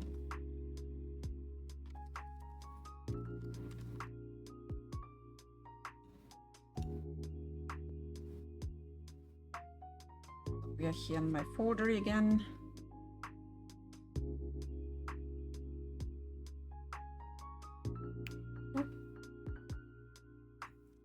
Yeah, that makes sense. You say, I will drop their names in case you can get the chance.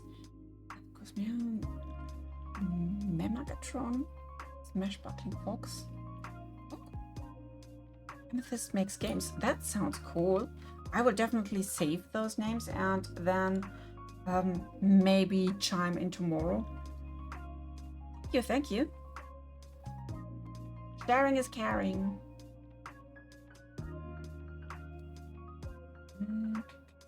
Let's go in here. We duplicate that one.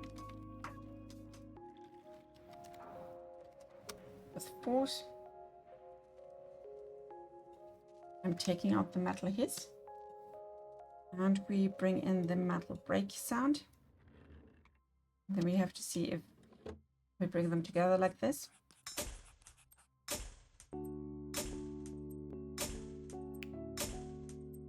I can only hear one of them.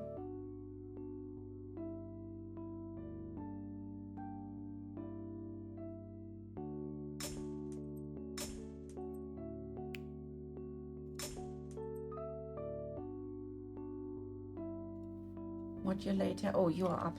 Sorry. You have to be lower. 0.8, I would say.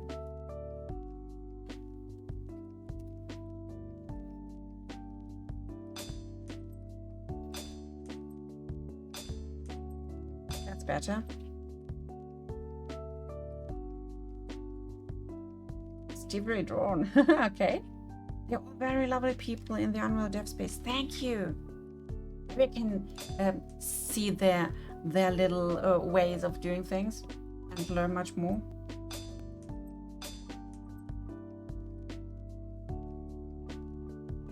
Tone you down a bit more.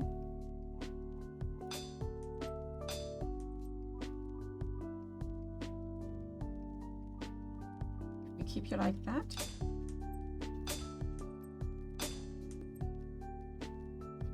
And we definitely have to shorten you. The click at the end is a bit disturbing. I'm taking away this part.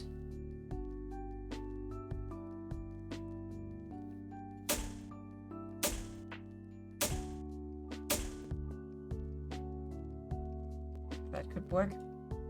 Let's export it again and just replace it.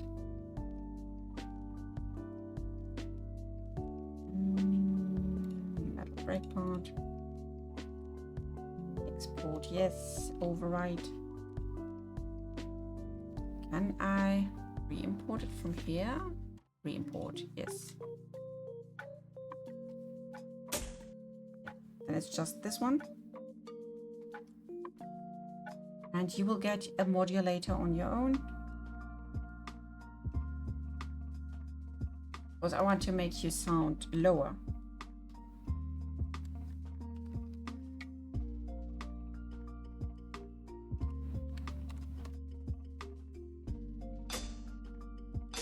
Yeah, oh.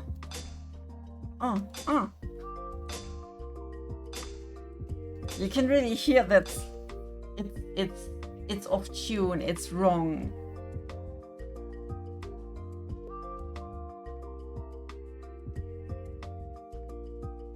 So we are getting somewhere.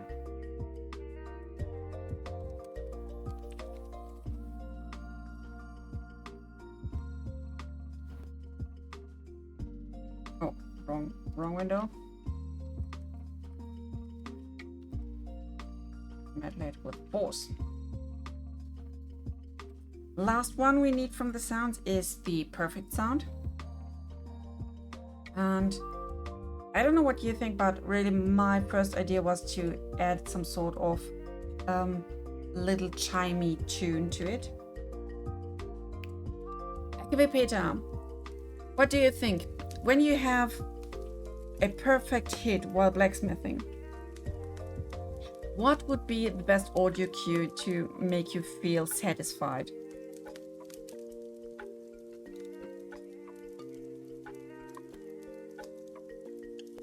I know, for example, that in contrary to what I was thinking of, Township Tale did this swooshing sound, like hit, bing, bang, psh, bing, bang, psh.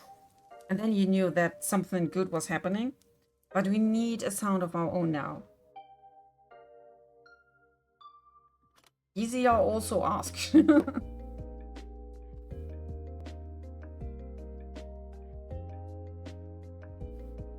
Let's see what Soundly has for us.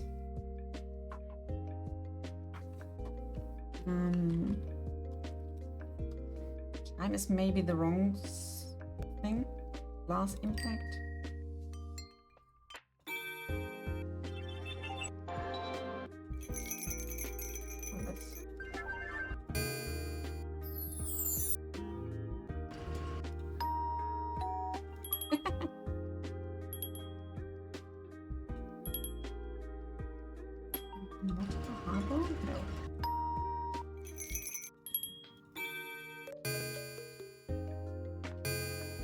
Maybe there's a shimmer sound we can use. Magic shimmer spell.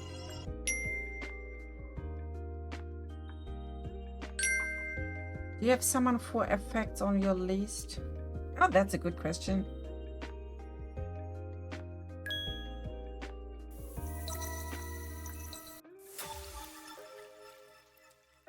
It's too long, but I love the sound itself.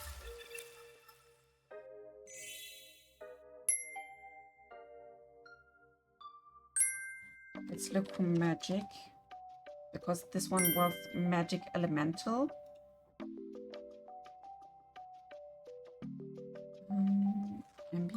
Ambience, nope. Impact.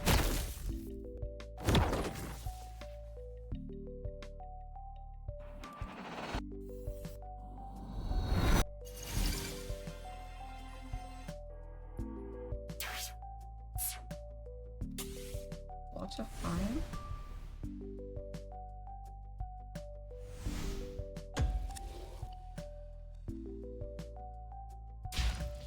This sounds too evil. I quickly stop the music so we can embrace the different magic poof.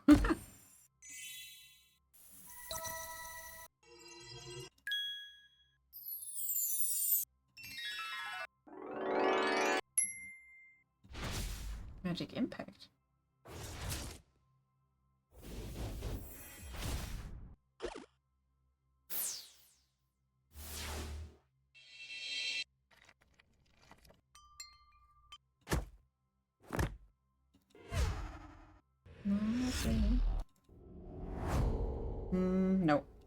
No. No. So it's not magic. What could be a good word to find something that works for us? Maybe a bell?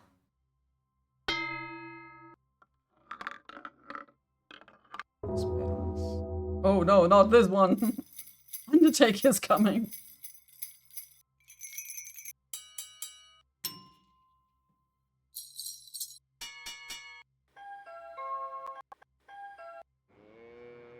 Browse, no.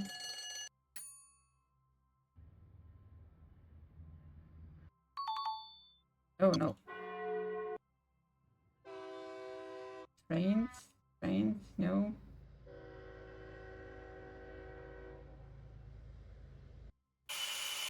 Ugh.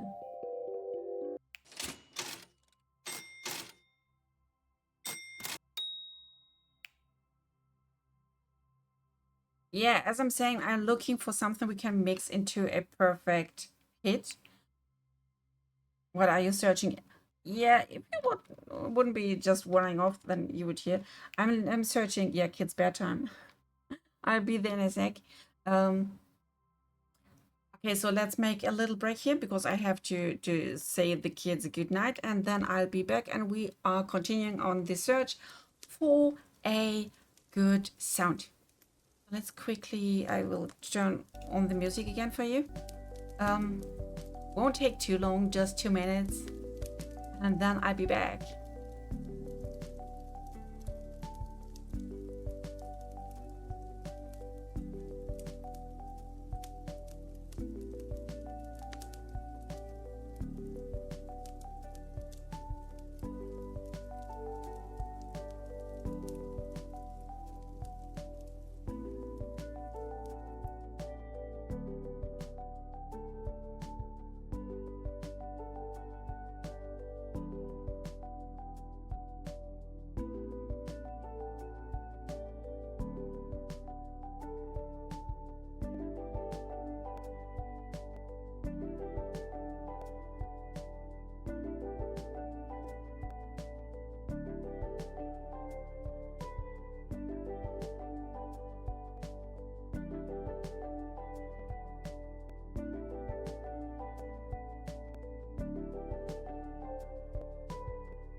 Ta-da-da! I'm back.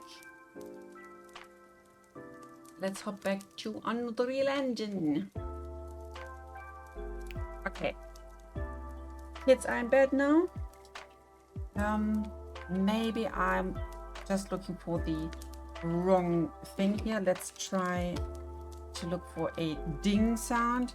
Maybe a triangle. Doorbell, elevator bell.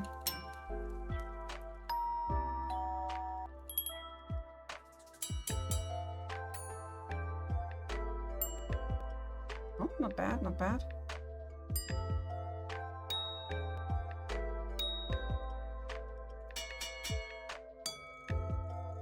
Boats, boats, boats.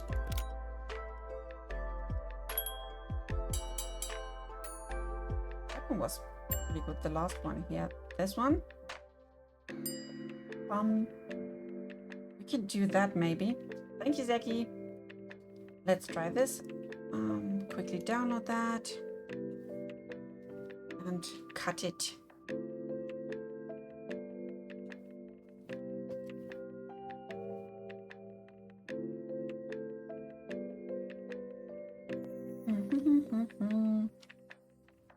What's the name again? Bells. So it's under bee bells. Not the bees. That one it was.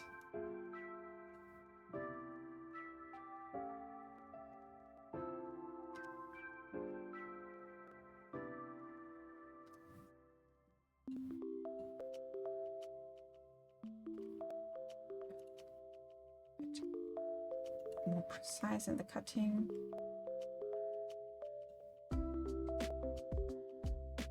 Here we are.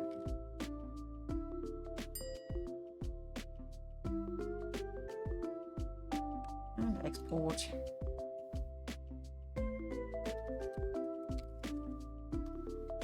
Metal bell.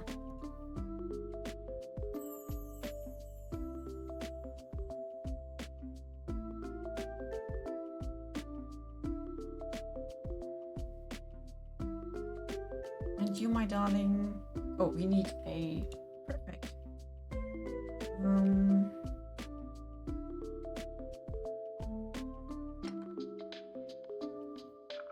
Okay, Dracula. We duplicate here. Metal hit. Perfect.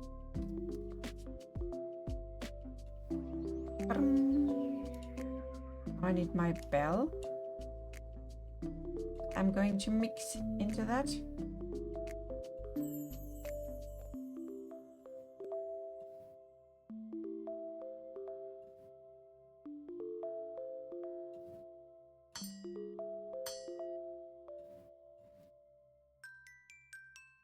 You need to be louder.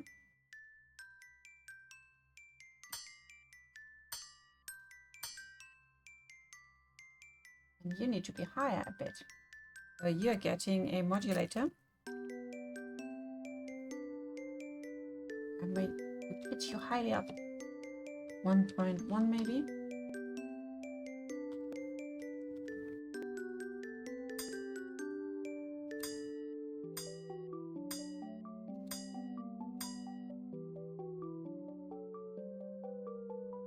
Make it. Oh, we're better. Oh, save. Portable component and perfect.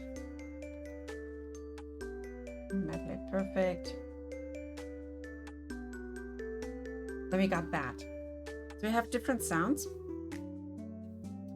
And next stop is to work with the emitter. I will quickly jump back into VR to show you. I hope it's still working. Oh, I'm in the world now. Hello, world. We need to go back to my demo level.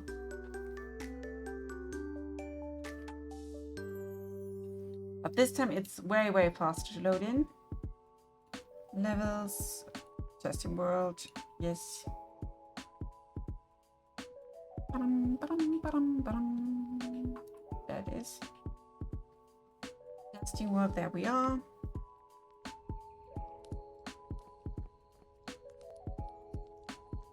Oh, we are not hot enough yet, I would say. We have to test everything. And normally you don't see that. It's just for me. Oh, I wonder, why are we...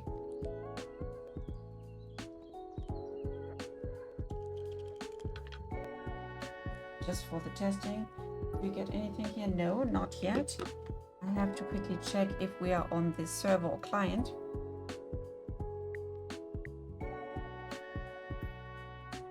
Need to be server again.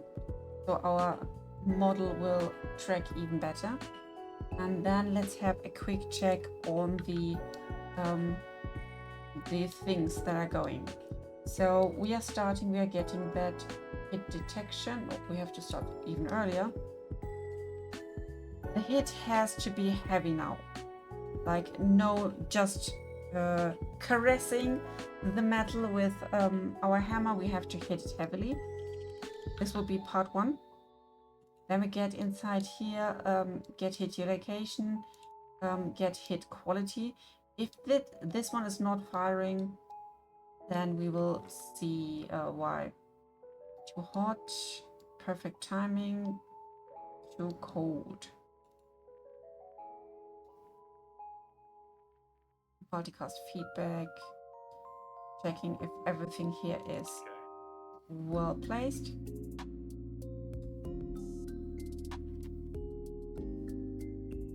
We can try this too cold hit first and see if it's working.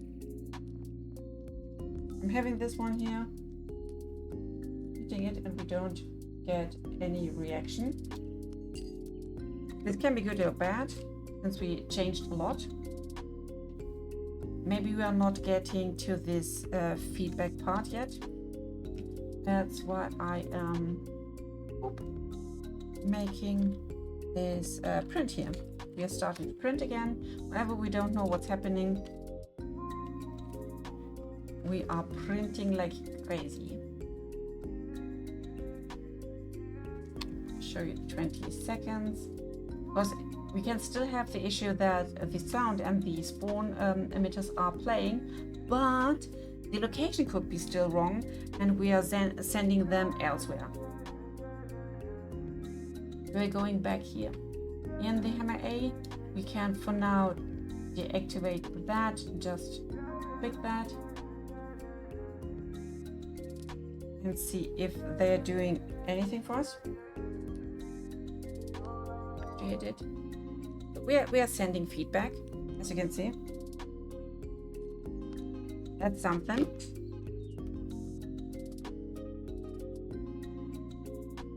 We can bring that baby back here. Test it again.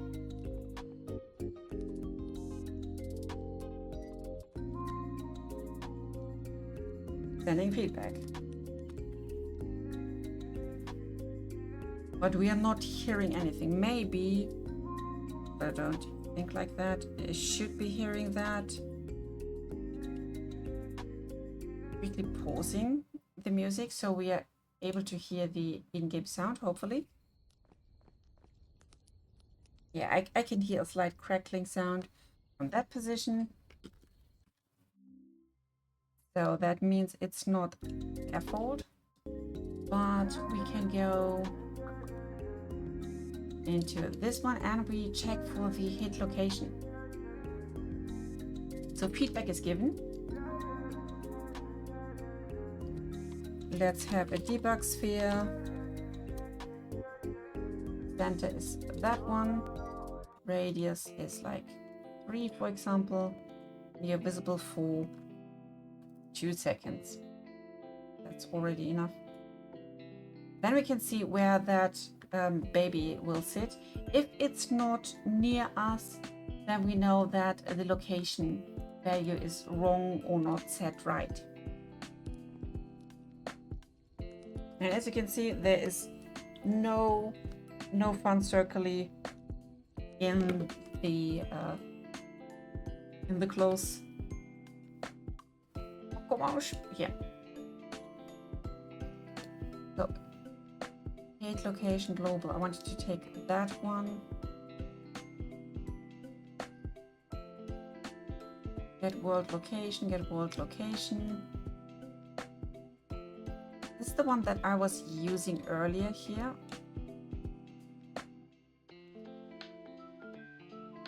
Let's try to get a debug sphere here as well.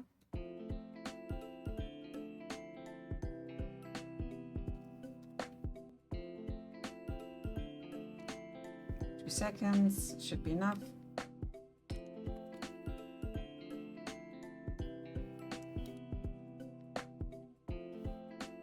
And let's test it again. Ah, there it is. So this one is visible. Location global. Maybe I just did the thickness of the other one wrong.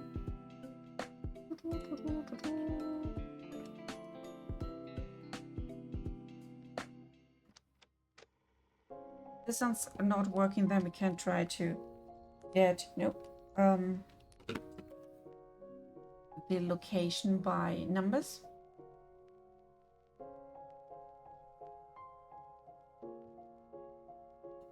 So get hit location. This one, the one that we were using here, is sending it to hit location global.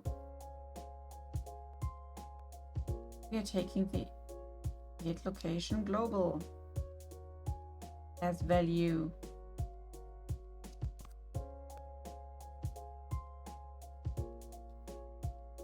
Which perfect hit.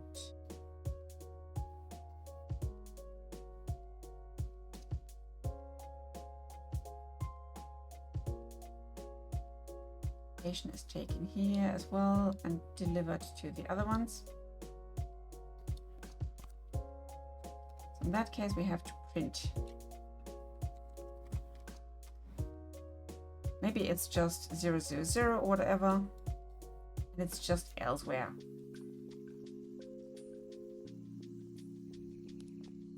Are you broken, my darling? Oh, see where we are? It's 000. Like we're getting nothing here.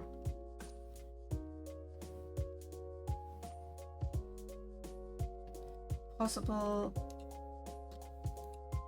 thing is in hit quality. Maybe this one's not really working for us.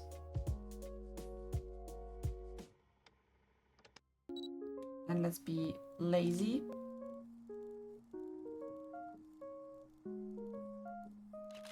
Taking this directly for the code, because we are here in code. I assume we are code.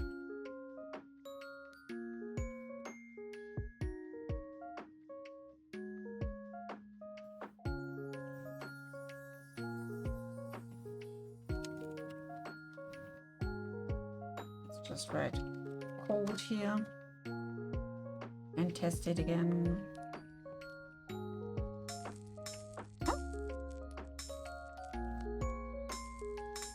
So we have to connect directly.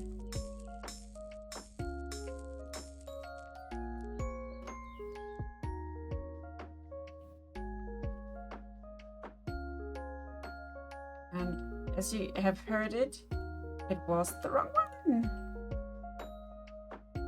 It was sounding too hot, and we were here with a cold one. So let's test it again.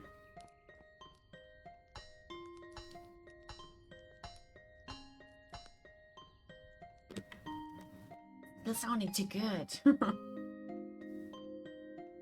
Let's do something about it.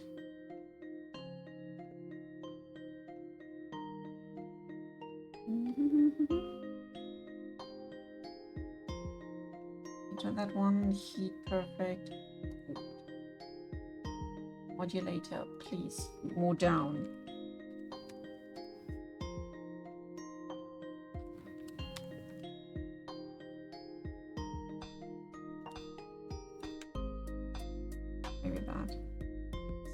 What do you do?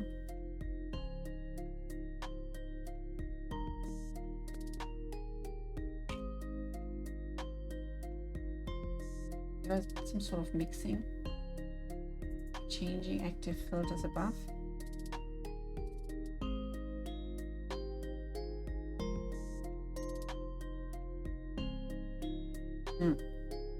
Can't see anything cool here. Sad. Modulator, random sound class, switch, wave param. Do you do something cool for us? Nope.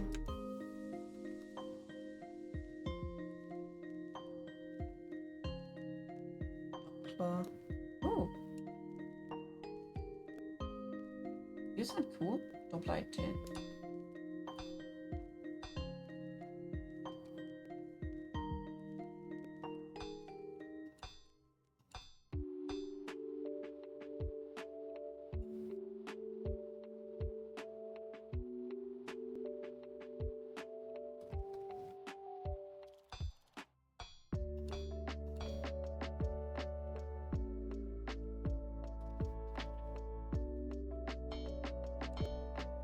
No, something in between. Maybe 0.75. The 8 was too high, 7 too low. Let's try this one. And of course, we are not having particle emitters when we are doing the cold. Let's just take them away.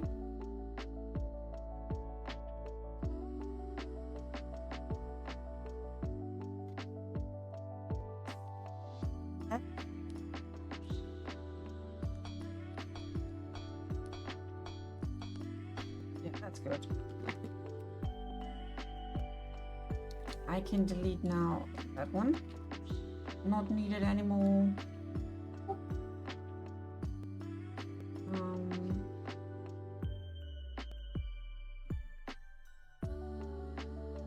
Quality. This one can go as well.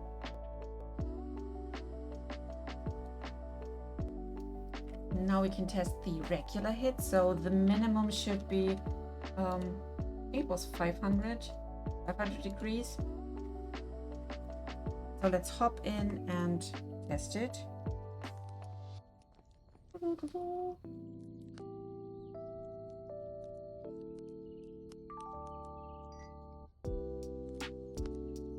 Taking a bit of time.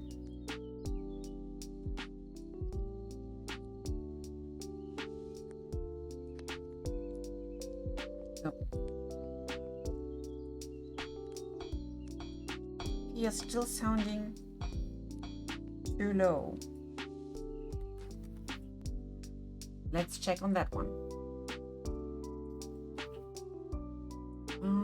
Current temp, heat minimum. Heat minimum.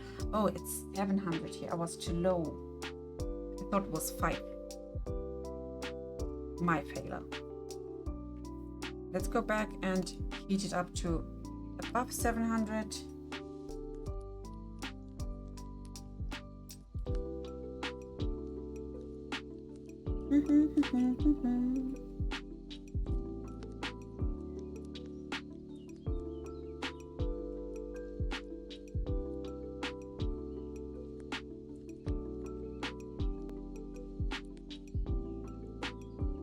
Yeah, it's starting to glow.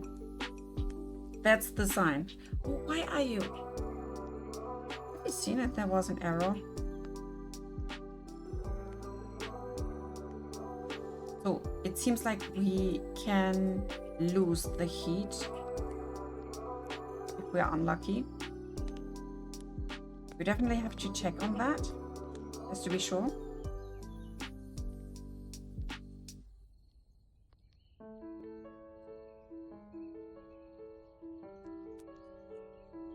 Are we fast enough? Yes, yes, yes. Grab it. Okay, it's still sounding too low in heat. But let's check what's the issue. Current temp.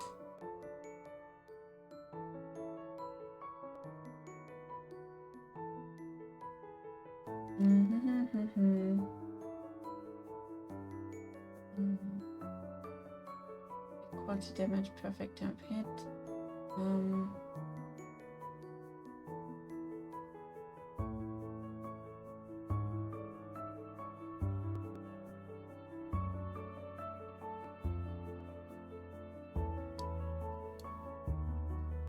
Start here. Da, da, da, da. It's the current temperature, yes.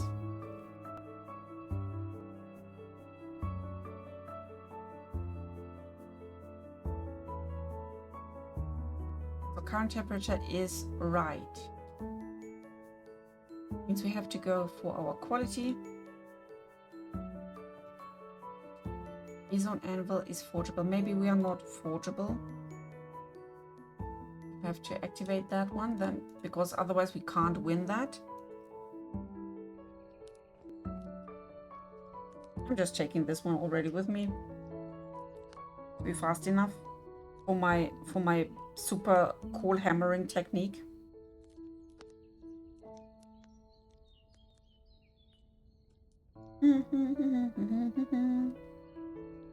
And by the way, it is designed to take a bit of time, and depending on the type of metal you are having, the time should be different.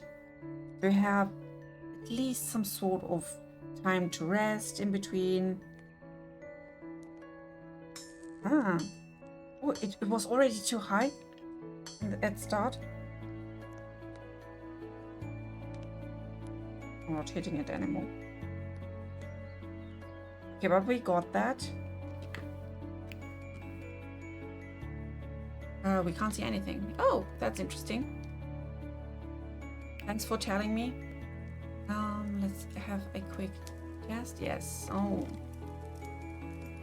I definitely need some second person who's happy with that.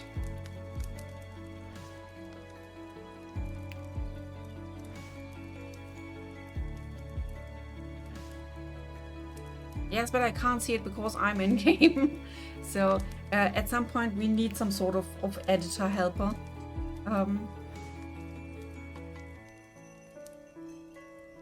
Let's try this again.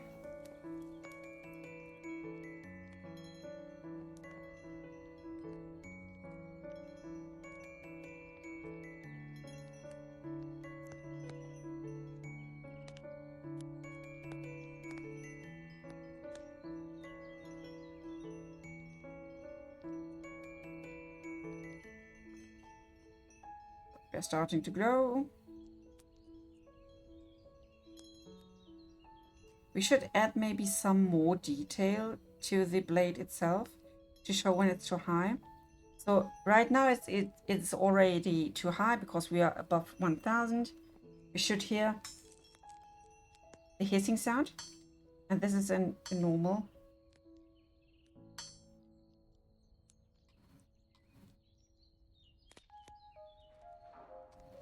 I'm sure bad.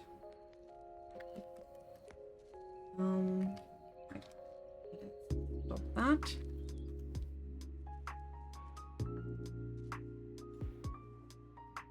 And I will go back to see if we are serving out. That's good.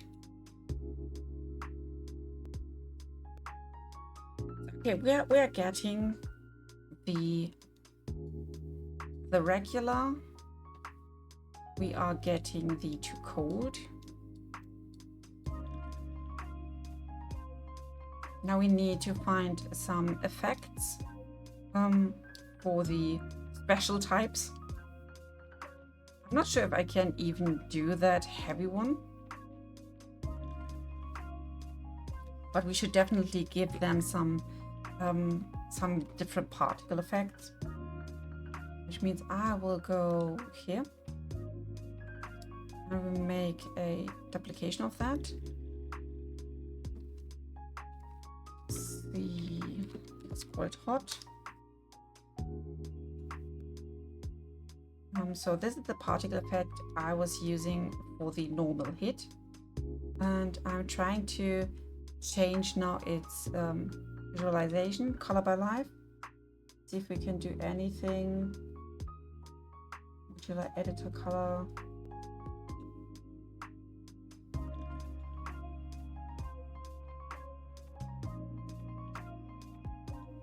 I want it to be more reddish.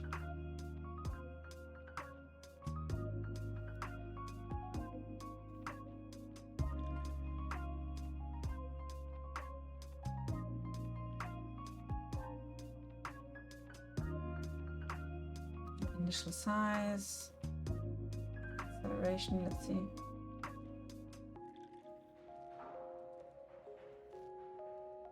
The drag, okay.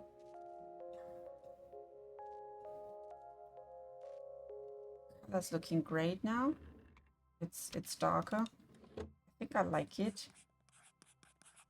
Maybe go even darker.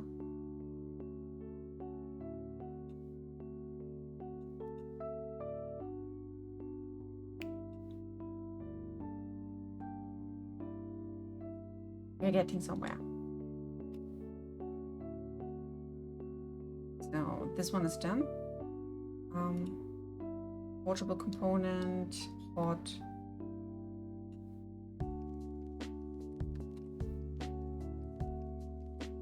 Sparksy hot. So there should be a difference now in color.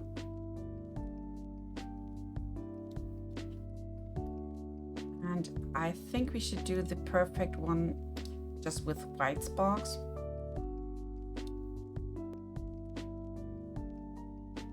Until I find something better.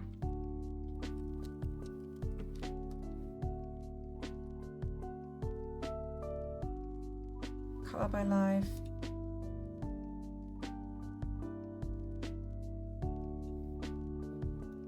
Super light yellow.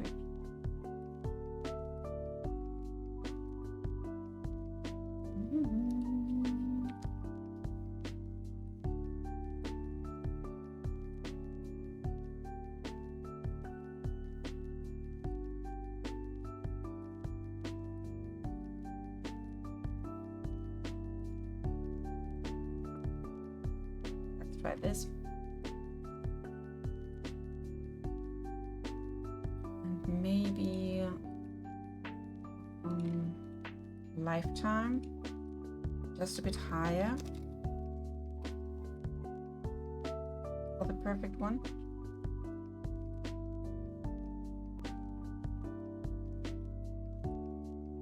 The drag there.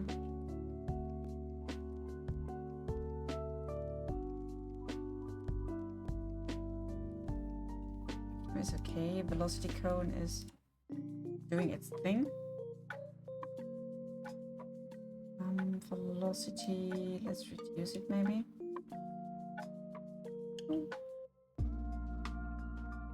We tried this one for the perfect sparking.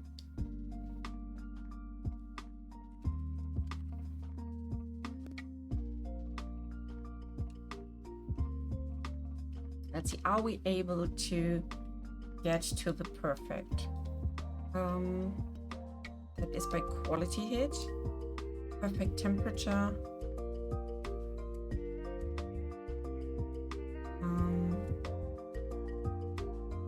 heat optimum. So we should be around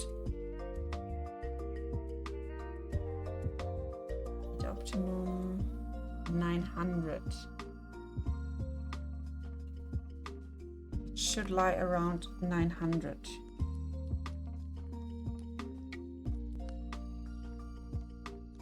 So again, we can't do anything without the anvil. It's too cold. It's doing nothing here. Can you see it now? Yes. So 700 is the minimum that was set up.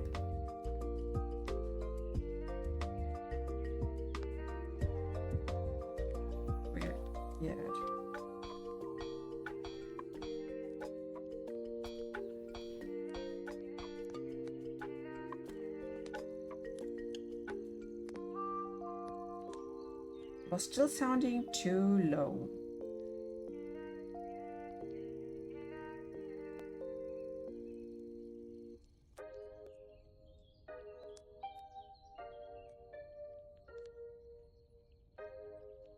800, 900.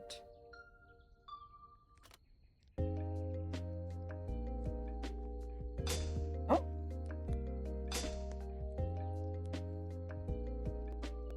But that was a heavy hit. I was hitting too heavy. Maybe we should play with that number as well.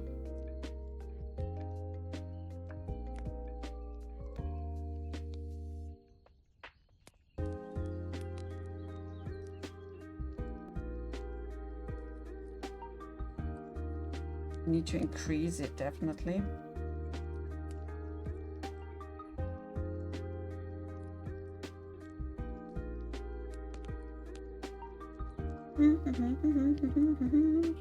I'm a horrible blacksmith. I just let it overheat.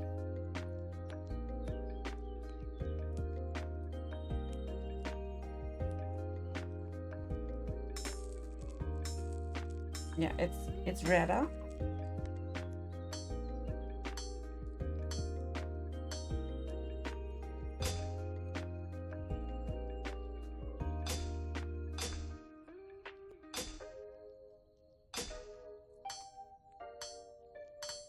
Oh, we were getting not the perfect, but the too heavy.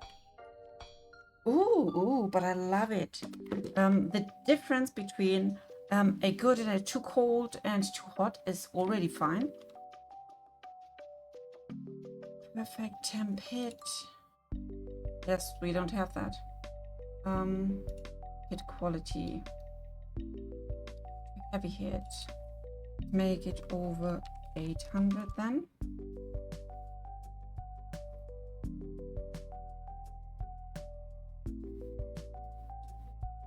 And we have to maybe track the amount of force I was adding there. Perfect temp hit.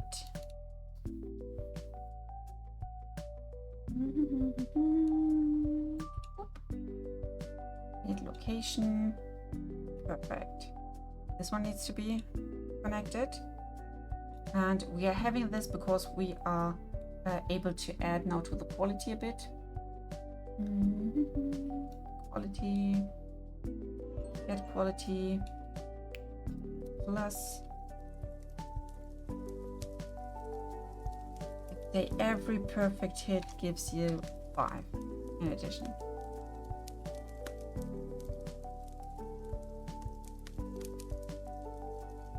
So for now, it's easier to make it better than to make it worse. And we will do definitely a track of our hit velocity. Just print it here.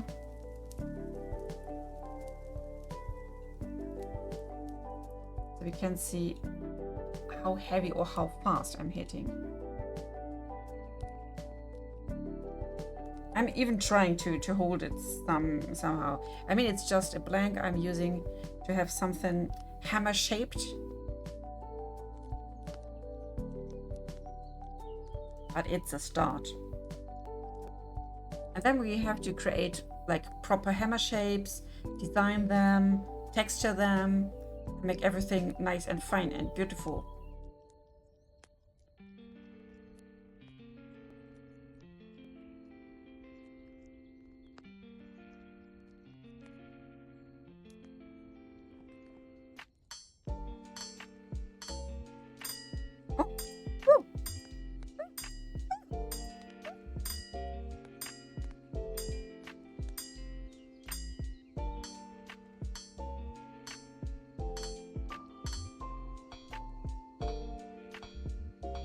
Yes!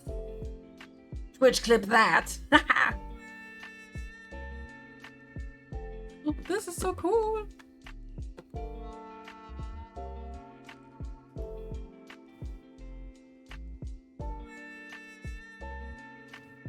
I don't know if that worked, but this is definitely nice. That means we can go to our blank, take away this baby.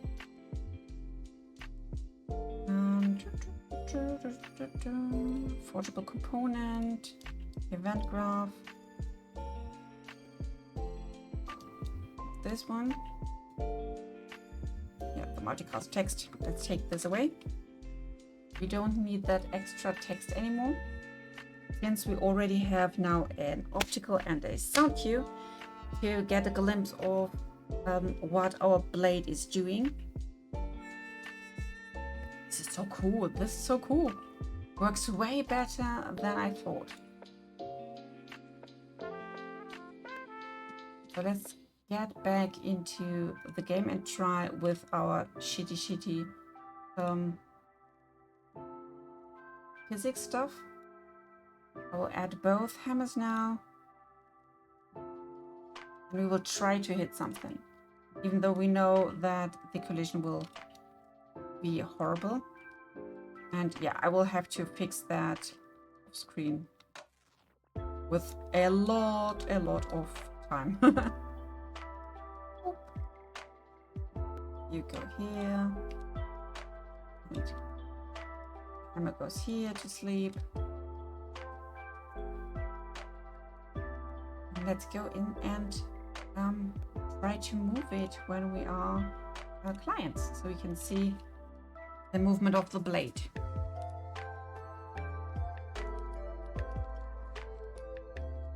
This will be the next one. We will have to connect the deformation of the blade to the quality stuff, so to make sure that it's only doing anything to the blade when it's in a good heat and when it's not too hot and not too forceful. You could add some damage stuff to it as well.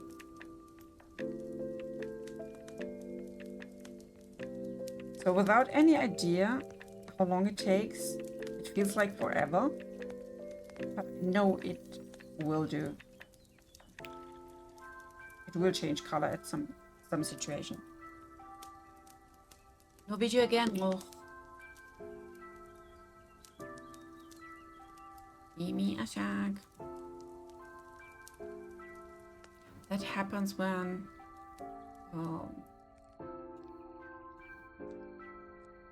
the game is changing the Windows name. We are hot enough, I would say.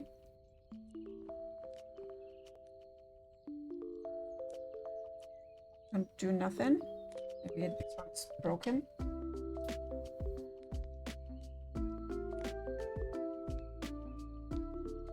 Oh, maybe the swinging thing above won't hit hard enough.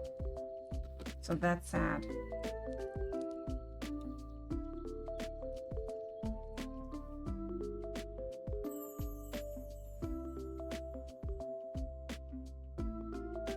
When you got those swingy thingies, they won't get the velocity, maybe.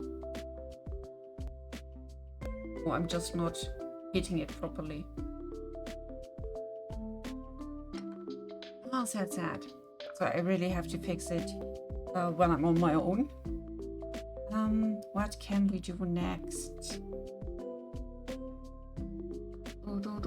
Oh, I know something small we have to fix. Let's close everything here and save everything. I'm sure I have some unsaved thingies to unsaved. And we quickly hop into Blender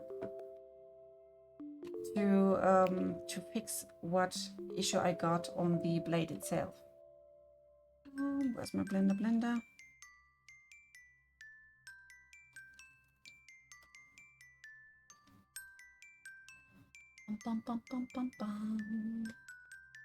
Not show designer.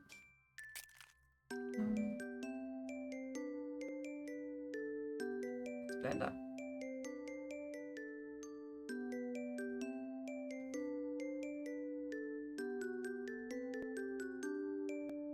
Here we are. I need to move my window a bit. Adjustamente. And I think finally take off the headset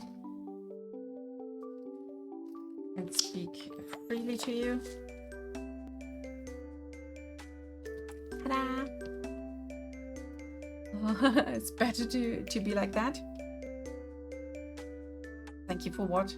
Yeah, I needed to take that headset on all the time working. We're here in the blades. This is the blank that I was working with, and as you are able to see, yeah, I'm sorry, but I have to test it in VR. Next time I need you as my VR slave, who's like in VR constantly, so I don't have to go through that. Yes, we are here in that one. I will activate the pose mode, and we will have to rotate some of these. Here we are. So we can see those two little dots. They are not properly weighted.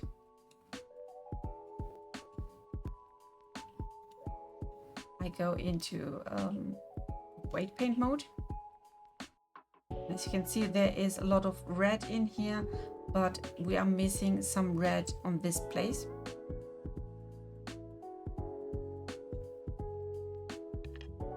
Seems to be that one. So I'm activating the weight 100 and I'm painting on top of these. That should do the trick. So back to object mode, back into pose mode here, and we bring back the old order pose, clear transform, all it's back to normal.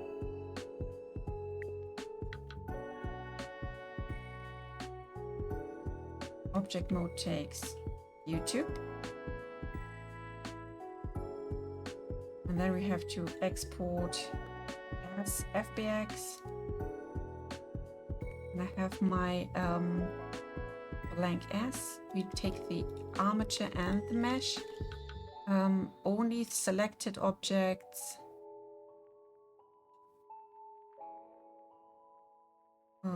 Override it and hope that the re-import will work. So I'm saving that, so this is not lost. And then back to Unreal Engine. Oh, no, it's VIA Preview is trying to get that window. Hide you for a moment. Bad window.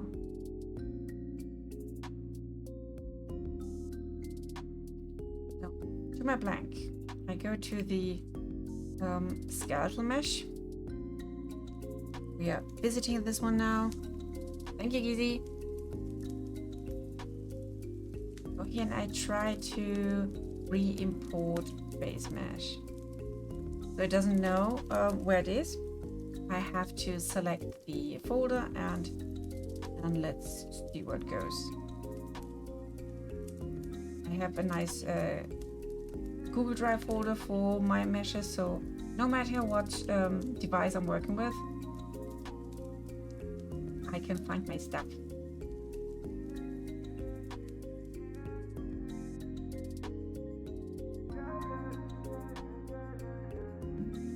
Yes, this is the actual one. Should be good now. Save you. And then we can test you in the animation.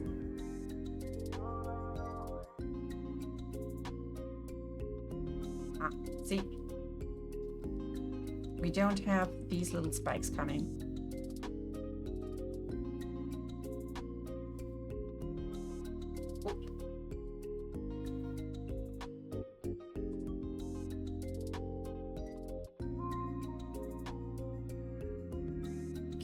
We can give it a bit more bend amount, so it's more visible how much you bend it. The thought behind it is that if you want to make some sort of sickle, you could make such a thing. We wouldn't recognize it as a sickle, and when you cool it down, then it will recognize it and give you a proper sickle shape as an outcome.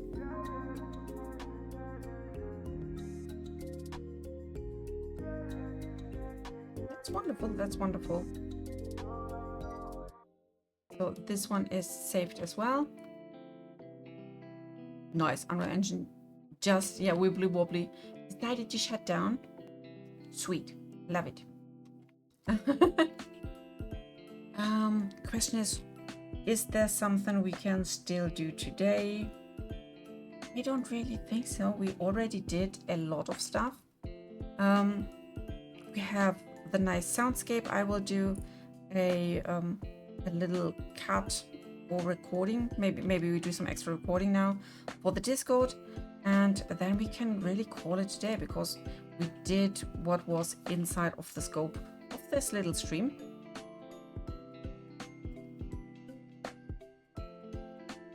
And yeah, until next time, I try to fix the global issue of different heights and how things are behaving, because this is not what it should look like. So yeah, definitely something we can work on top of that. And when that is done, I mean, in theory, it's already doing a thing. Next step and last step would be the working of reading the matrix of the different hits that we dealt and translate it when quelching into one of the pre-made blades we are using for the game. Okay, so as long as it's loading, I can have a sip. I haven't drank much in the last hours. Don't forget to hydrate. Importante.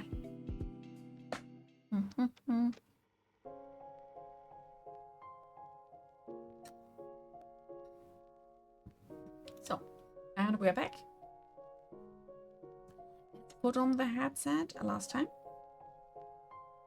And I will try to make a screen recording of whatever we're doing here. Maybe turning off the music for now. I have this VR preview window that should give us a proper preview. Let's see.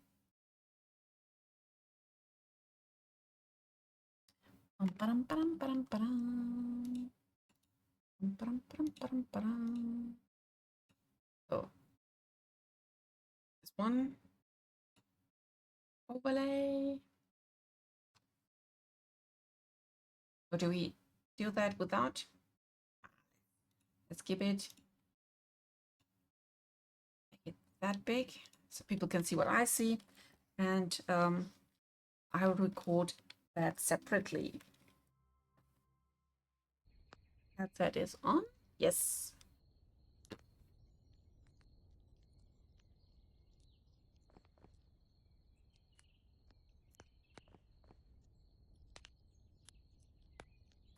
I will definitely cut that video.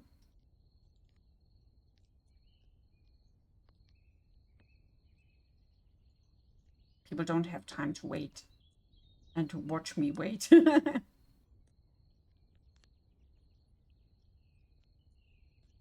thing we want to show now is just the feedback of the hammer with the different types of sound. For the TikTok kids, yes. It's still cold. The only color change you see is the shimmering of the light source.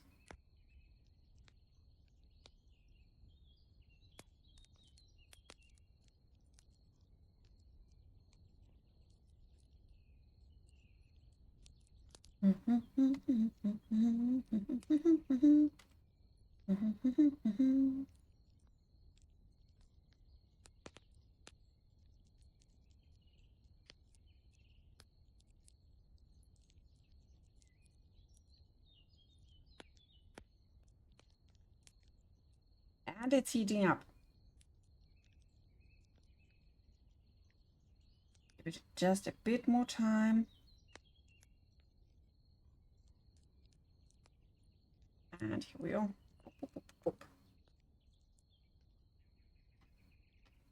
And it's not working. Great. course it's not working. Because I'm trying to record. Ah. Oh, this is so awful. I like it.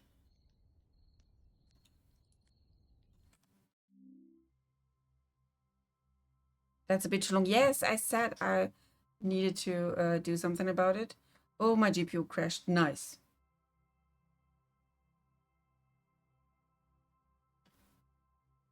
Yeah, I think Unreal Engine just told me no.